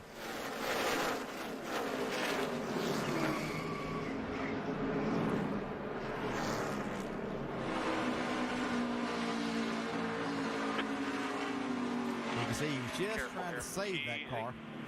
Easy. Stay low. There you go. Watch him coming back down. Caution zone. Trevor Bain just coming all clear. Wow. Yellow's out. And Matt Kenseth in the 18 trying to make up some lost ground.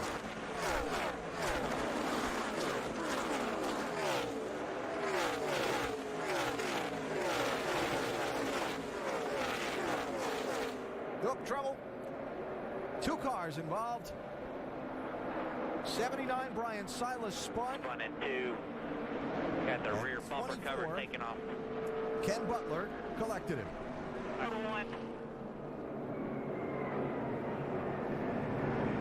You can see that wiggle as he entered the corner. They got him up in the out of the racing groove, and just not quite enough room to slide by.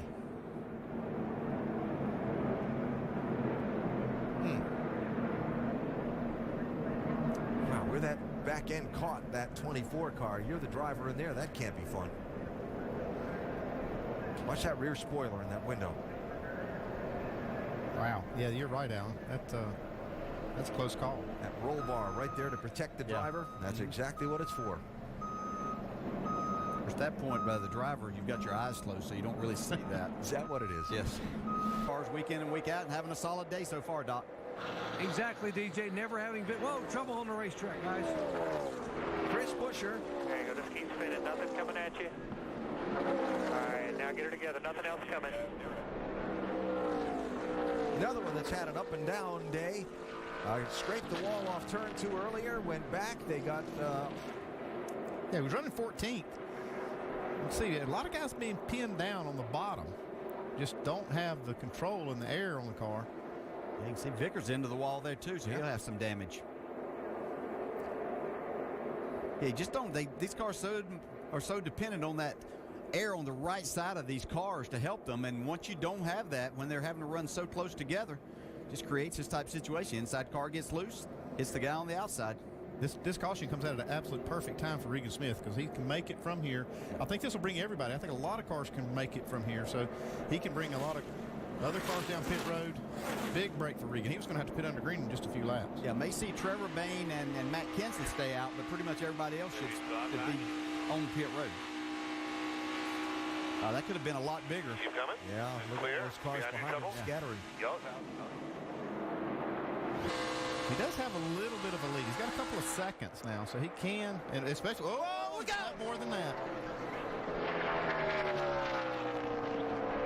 Yellow's out. I think Brad's going to be happy about that one. We'll just pass start finish here.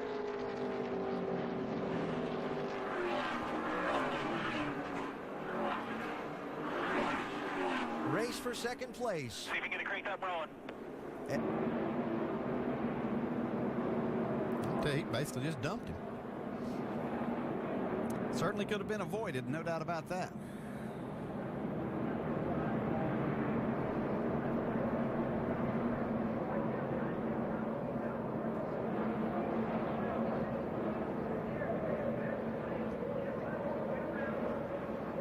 They had a great race going on. What looked like was going to be maybe for the win if it went green to the end. Keep coming. Still green. Yellow's out. Outside wall, just fast start. Corner here, inside. All over you. Really?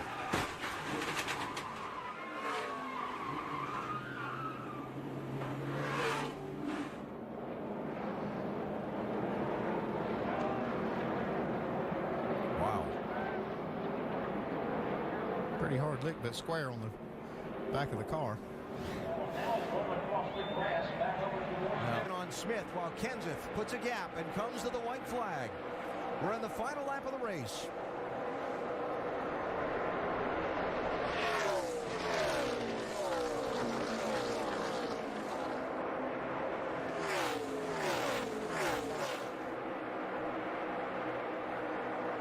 Matt Kenseth's team made repeated pit stops to fix the front end of this car earlier in the race and get it tuned up, then work the strategy to get him back out in front. It's going to work to get him their second win of this season while they fight for second behind him. Matt Kenseth wins at Kansas. Almenard able to sneak by Regan Smith there at the line. Congrats to all you guys down there, man. But it got better the further they went along, so Danny Stockman's going to make an air pressure adjustment, 4 tires, and look at the crashing we got going on. Trouble on the front stretch, and then Brian Vickers went down to avoid that and hit Elliott Sadler, who was coming off the pit lane. We got hit. Wow.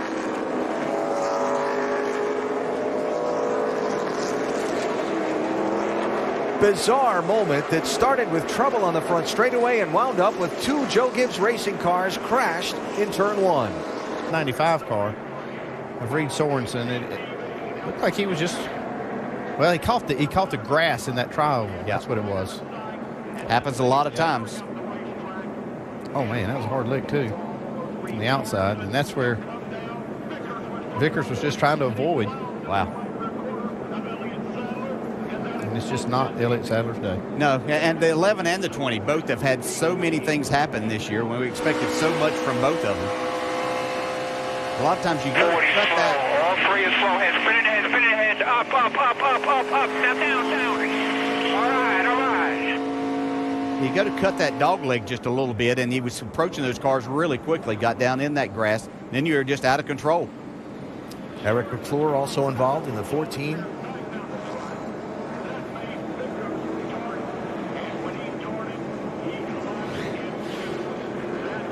You didn't say anything about them going to hit me. I thought we were just racing the caution car. Oh, that's why I was telling you to go.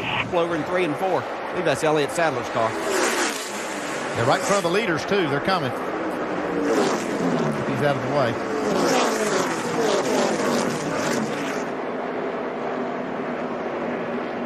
Got to definitely go to the garage now. 10-4, bring it to the garage. We'll meet you there. Talked about how much you lean on the air on that right rear fender.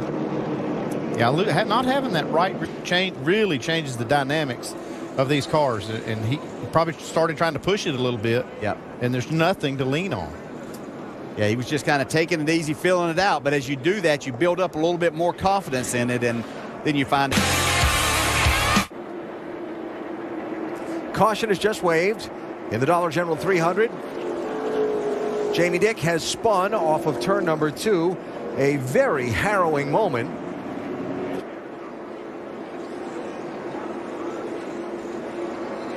Oh, wow.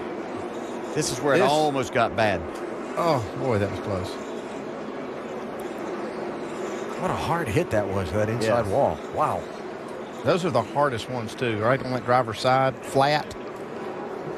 And just shy of where the safer barrier begins. Yes. You see a nice job of driving here. A couple of cars coming up on him very quickly. Jamie running. Turn 2 has proved to be trouble again. At Charlotte Motor Speedway, Eric McClure has just spun and crashed off of that corner. And brings out the 4th caution of the night. McClure, one of the drivers that took the wave around to get it back on the lead lap, so didn't under that last caution. Boy, something happened there. Yeah, it has the making of a tire going down right there. And look at this. Oh boy, you can see some fast cars bearing down right there. Nice job by everybody to avoid. And as a driver, there's not many worse feelings than sitting there and knowing that others are coming at you at 150 miles an hour. And your driver's side door facing them. Yeah, right here. Matt Kenseth did a nice job. Watch the 18 car. There he goes. Losing an engine in the 79 car, putting some oil down on the track. Pit road is open for what could be the final stops. Kyle Larson leading the field in. Jamie? And Kyle Larson, the call right now is no adjustments. The car has been that good. Trent Owens on the box making the call. Chip Ganassi watching on. Phenomenal at this racetrack. White flag, one more, still by. And as he enters the last lap, Kyle looking for what would be his 8th Nationwide Series win here at this speedway. That's just incredible. Yeah, it really is. Outstanding he is. 25 races in the Nationwide Series here since the driver started on the pole and went to victory lane. Kyle Busch is going to break that streak tonight. He's going to sweep the season at Charlotte. Kyle Busch wins it.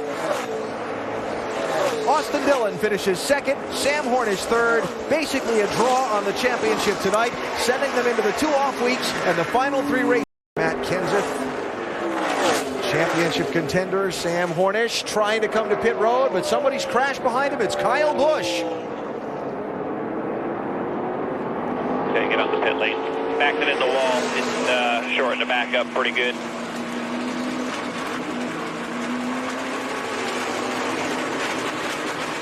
I thought I heard an explosion. I don't know if he blew a tire before he hit the wall, but I heard something right before. And actually see on the bottom there, Sam's coming in, and Kyle, it's hard to tell if that. Yeah, it looks like he just lost it there. Yeah. Then maybe blew the tire out as he was sliding. Still, he was on tires that really were worn out, and he was probably chasing that car. I believe that's where the tire exploded. I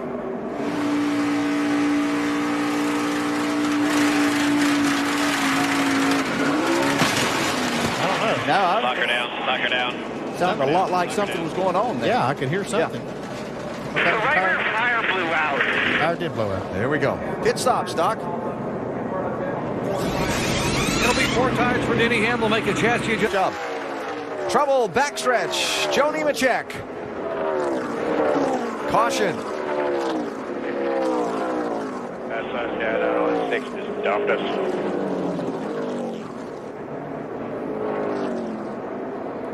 Yellow flag out, 30 laps to go. And you heard the radio there, feeling like they got dumped by somebody. Joe is probably, if a caution is going to come out, was the best time for him. You can see maybe a little contact there between Trevor Bayne and Joe Nemechek. Can be one of those things where somebody coming through on fresher tires that much faster picks a lane, and that lane closes up.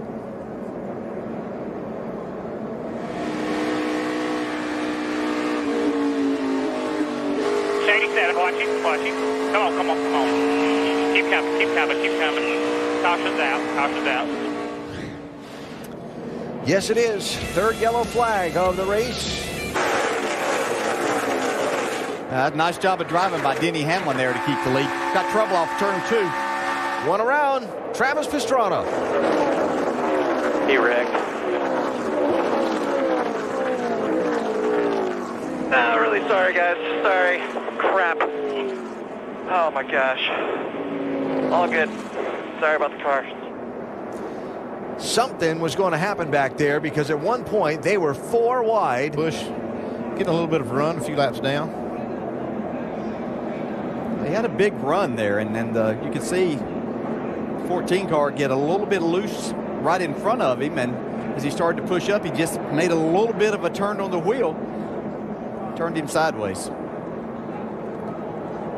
I think that's one of the adjustments that Travis have a difficult time with in these high-speed racetracks. It's just how much can you move the wheel and stay under control.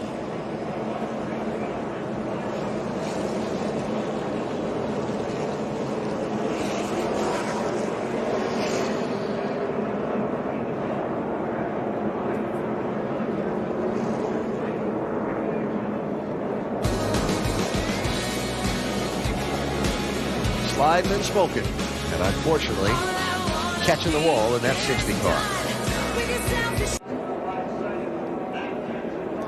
Had that fantastic fight with the championship on the line. Now 1 lap away from victory today here in Texas.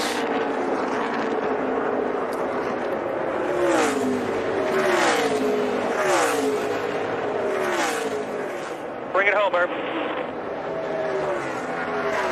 Looking for his 6th win in the last 8 races, his 26th overall in the NASCAR Nationwide Series, and his first in this series at Texas Motor Speedway. Checkered flag for Penske Racing and Brad Keselowski.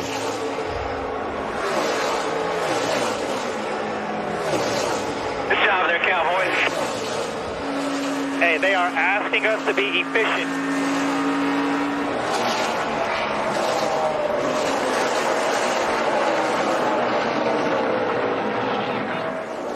Flag. In that yellow 20, at trouble, into the wall, turn 4, Eric McClure. Did he get the wall or did he just go around? Oh yeah, he got the wall. Got a piece of it there. Yeah. Running 28th, and the first yellow comes out on the first lap. Yeah, this track's just been sitting here, heating up for... Found the track maybe to be a little slicker.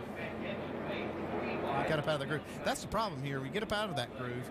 It's a real price to pay. There's no grip at all up there.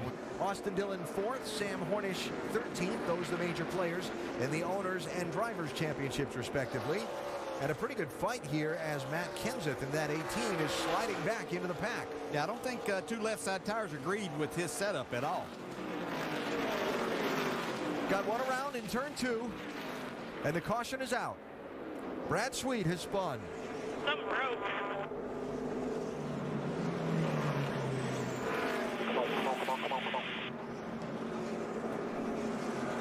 Brakes broke. Sweet up. He's completely out of the groove sideways. Getting in the corner possibly. I don't know. Sounded like he had something going on. Yeah. Ooh, look at that. Brake problem. That's narrow miss there. Nice job, Mike Bliss. Yeah. What could have created that? You can see. Boy, That was a great move there to dodge that. A lot of times it got some shade down there now. It's kind of hard to see those cars when that happens. You go from the sun into that. But if they're not going to make it through turn 3. Trouble. Yep. Kevin Swindell into the wall. Caution's out.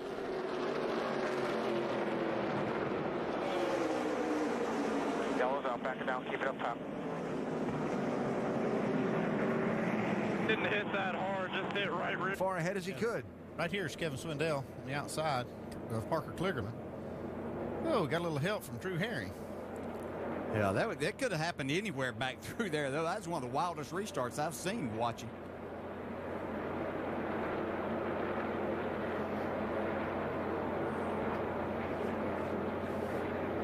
Yeah, you see him right here. Another view of this.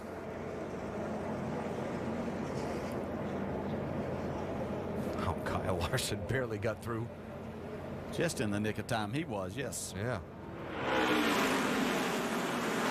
But there were at least 10 cars down on the apron going through the dog leg back there. I was wondering, I didn't think it was going to turn out very well, and certainly didn't. Your finely tuned racing instincts told you that was going to be trouble? For a wild guess, one. 2 inside of Kyle Busch.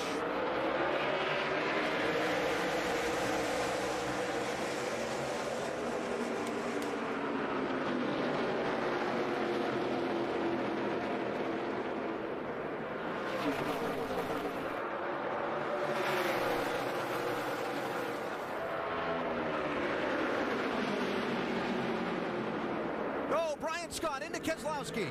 Into the wall.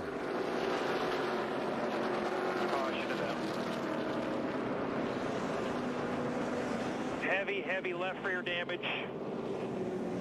The leader of the Nationwide Series Owners Championship I don't know what just happened, but I'm coming to you as soon as I open.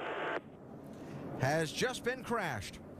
And that changes that picture around just like that. Yeah, it looks like maybe Brian Scott got loose underneath the 22 bottom as 22 has a run getting in the corner. You can see he's ahead of him as they enter the corner. As you can see, Brian was having to turn to the right to keep from spinning his car out. Got into the left rear of Brad Keselowski. Ooh, big shakeup in those owners' points now. You can see Brian Scott down here on the bottom.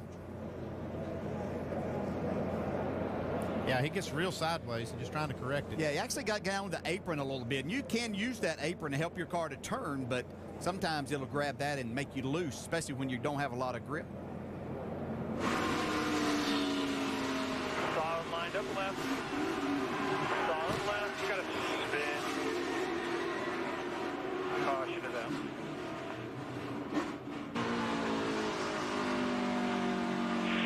Outside. Go low. Stay low.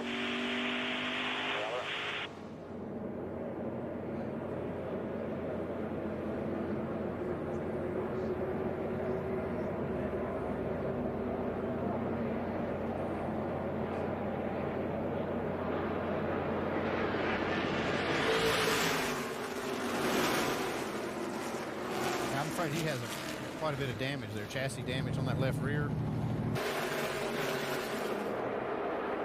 Trouble. Car on the wall. Caution out. Kevin Swindell again.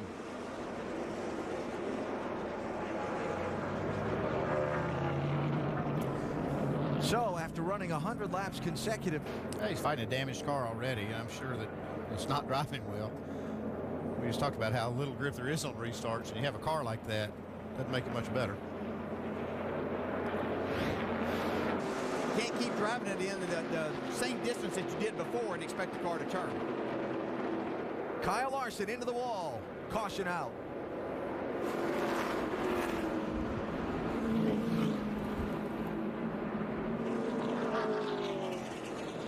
Has the right front tire down. Don't know if it went down and caused him to get the wall.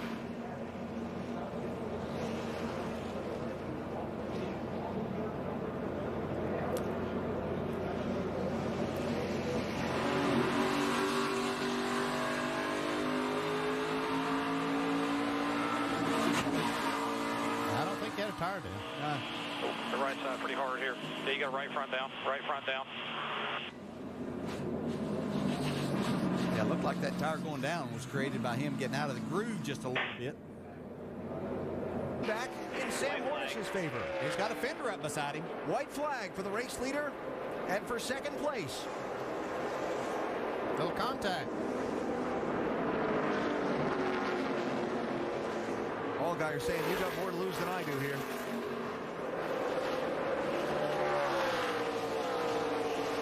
Final corners. Dillon coming back, racing for that runner-up spot. Not going to have a shot at that angle. Kyle Busch is going to lead 168 of 200 laps and score the win. Austin Dillon finishes third. Watching Sam Hornish come to the stripe, and Sam finishes in fifth. 8 points between the top two going to the finale next Saturday.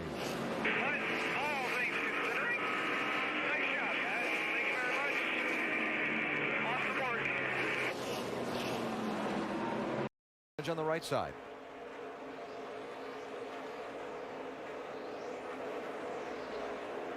It's just bound to happen when you run that close to the wall.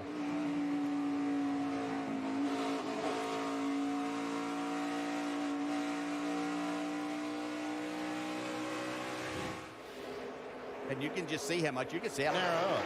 And then everybody wants that same piece of real estate. Yep. Trouble, turn 4, Corey LaJoie. Caution out. Right front's flat. Take your time around there so don't tear the fender up.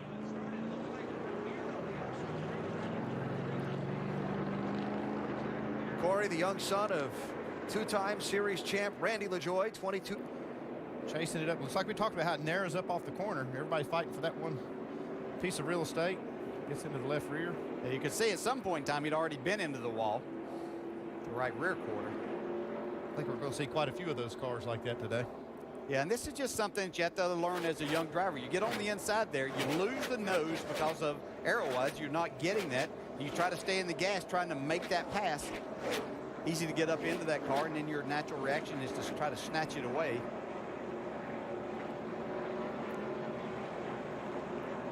Now, three youngsters there that are the future of this sport. Kevin Swindell, Ryan Reed, and then Corey LaJoie.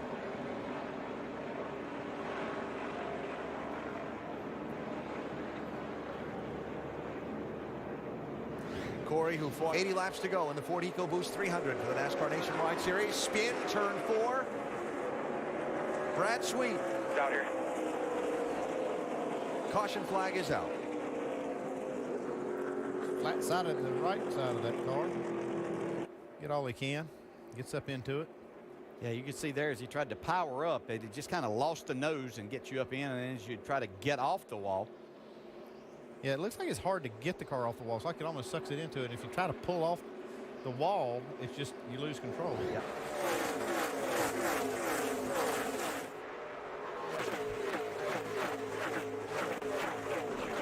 Oh, trouble. Kevin Swindell.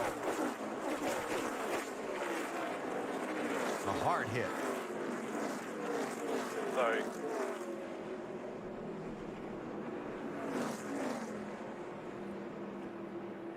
We're in the fence on the backstretch. Caution out, 6th time in the race. Kevin was running in 18th place in the middle. On the bottom. Under Brian Scott. Scott gets into the left rear, Drew Herring, just a little bit, and I'm sure that made his car go left. Swindell got into the left rear, and he goes around.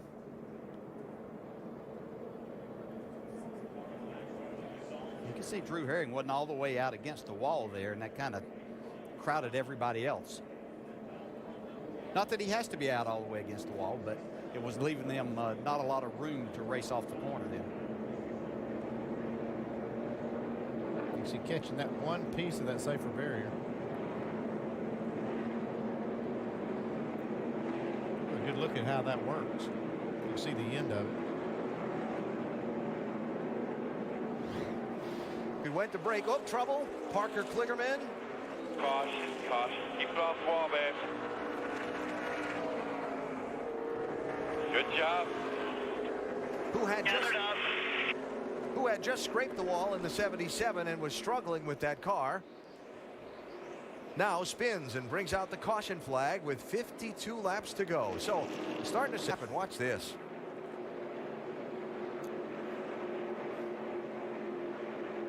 We got in the wall and had to just completely check up. You can see Blake Cook get into the back of him. I thought he was going to go around here. You hear how hard he was into that. I tell you, Blake Cook did a good job of not hitting him any harder than he did of really paying attention. So there's Parker Kligerman getting into the wall, and then as he was limping around slowly trying to come back to the pits, looks like that right rear might be flat on that car. Yeah, I believe it was, Alan. Remember that Kligerman did not pit at lap 122, and those tires had been on there for some time. Yeah, this is really kind of the scenario that a lot of these drivers didn't want. They'd like to get tires now, but they can't come get that last set. Yeah, this is about the worst case scenario. Here's the problem. They can make it on fuel from here. So they almost have to come down and get tires. Several others on older tires in and around them, plus these championship guys. Sort it all out after we race a lap or two and see how crazy this gets. Yeah, well, it's going to get crazy.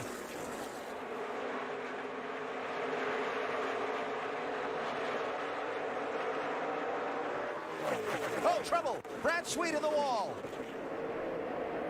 Dillon gets by.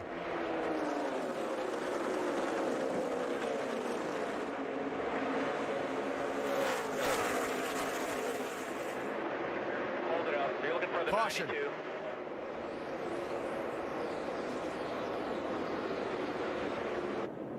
A little help there. Yeah, actually got quite a bit of help. Looks like he got a little bit free, a little loose. Yeah, he had to check up. Yeah, he had to check up just a bit. Allgaier got into him, and then got into him again and sent him around. And Austin Dillon right behind that. Wow, he was. Swerving to the inside and somehow avoiding. That was some quick reactions by Austin Dillon. Now come on a net. Come on, Sweet, go. 3 wide, 3. This ought to be an interesting shot right here. Watch this move. Watch the 5. 5's in the wall, low. Come on. Caution's out. Keep coming. No caution yet. No caution. That's when you see a whole year's worth of hard work and efforts getting ready to go by the wayside. But nice job of driving by that young man. And that's hard. That's a hard move to pull off and not overturn the car and lose it. And somehow have the room to your left. But yet to take home the trophy with a trip to victory lane. Trouble, turn number 2. Got a car around. Caution, hold it. Caution is out. And this changes the picture greatly. Yeah, he just got into the wall off of turn 4. Alan, you saw me pointing. I was just looking at that, and he got into the wall pretty hard off of turn 4. Yeah, I think what happened was he cut that right rear tire down. He made such contact with the wall. Justin Allgaier running in 7th. Yeah, it looked like he was just pushing things, and you're probably right. He was up against that wall a long time there.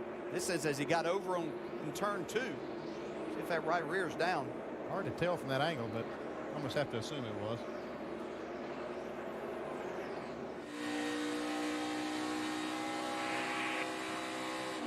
All right, get a good look at it next time by. Still there. Yeah. All clear. You can see him battling this car here. Going down. Ready for you. Spinning, we're going to get a caution. Hold it down, we'll get a caution. We don't want to get lapped, so spin it around. Well, they did get the caution, and Allgaier has been on pit road to get that flat tire. Clear Matt Kenseth for 3rd. Trouble, turn 4. Regan Smith into the wall.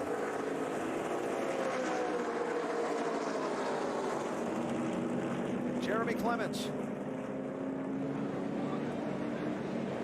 Mike Wallace also with a piece of that crash.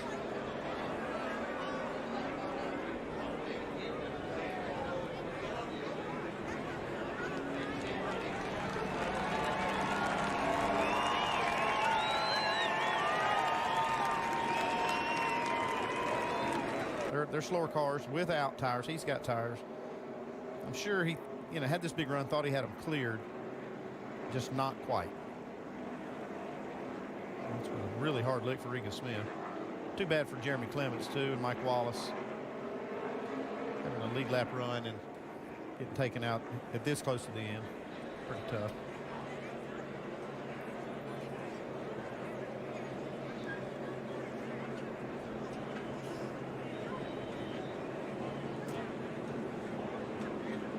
And this is a spot as a driver. You've got those fresh tires. You've got a big run. You're going more off of feel in that situation than what you are a spotter clearing you or anything like that. You think that you have the momentum that gets you by there, and Regan's just letting his car go out to the wall to continue that speed that he has.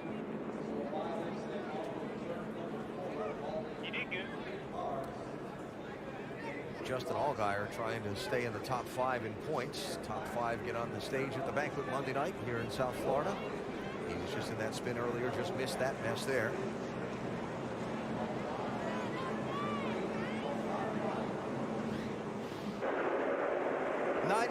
Blake Cook looking for a spot. White flag is in the air. Final lap of the season is now. Keselowski leads.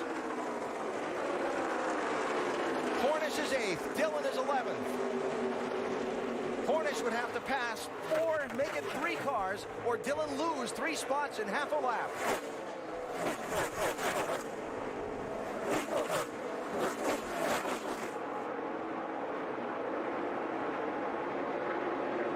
Brad Keselowski is going to win the race, 11th to 1st on a late charge. And coming to the checkered flag, the NASCAR Nationwide Series champion is going to be Austin Dillon.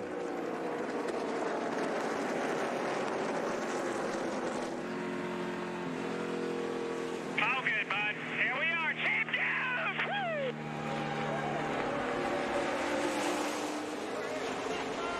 Are we the champs?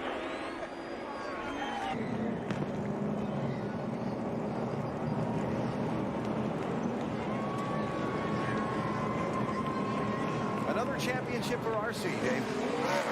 Beginning of the day, that race car was not right. What were you thinking when they were struggling? Well, I didn't feel we gave Austin a very good car, and he just kept going. Stockman, these guys never ever gave up, and I was just proud of him.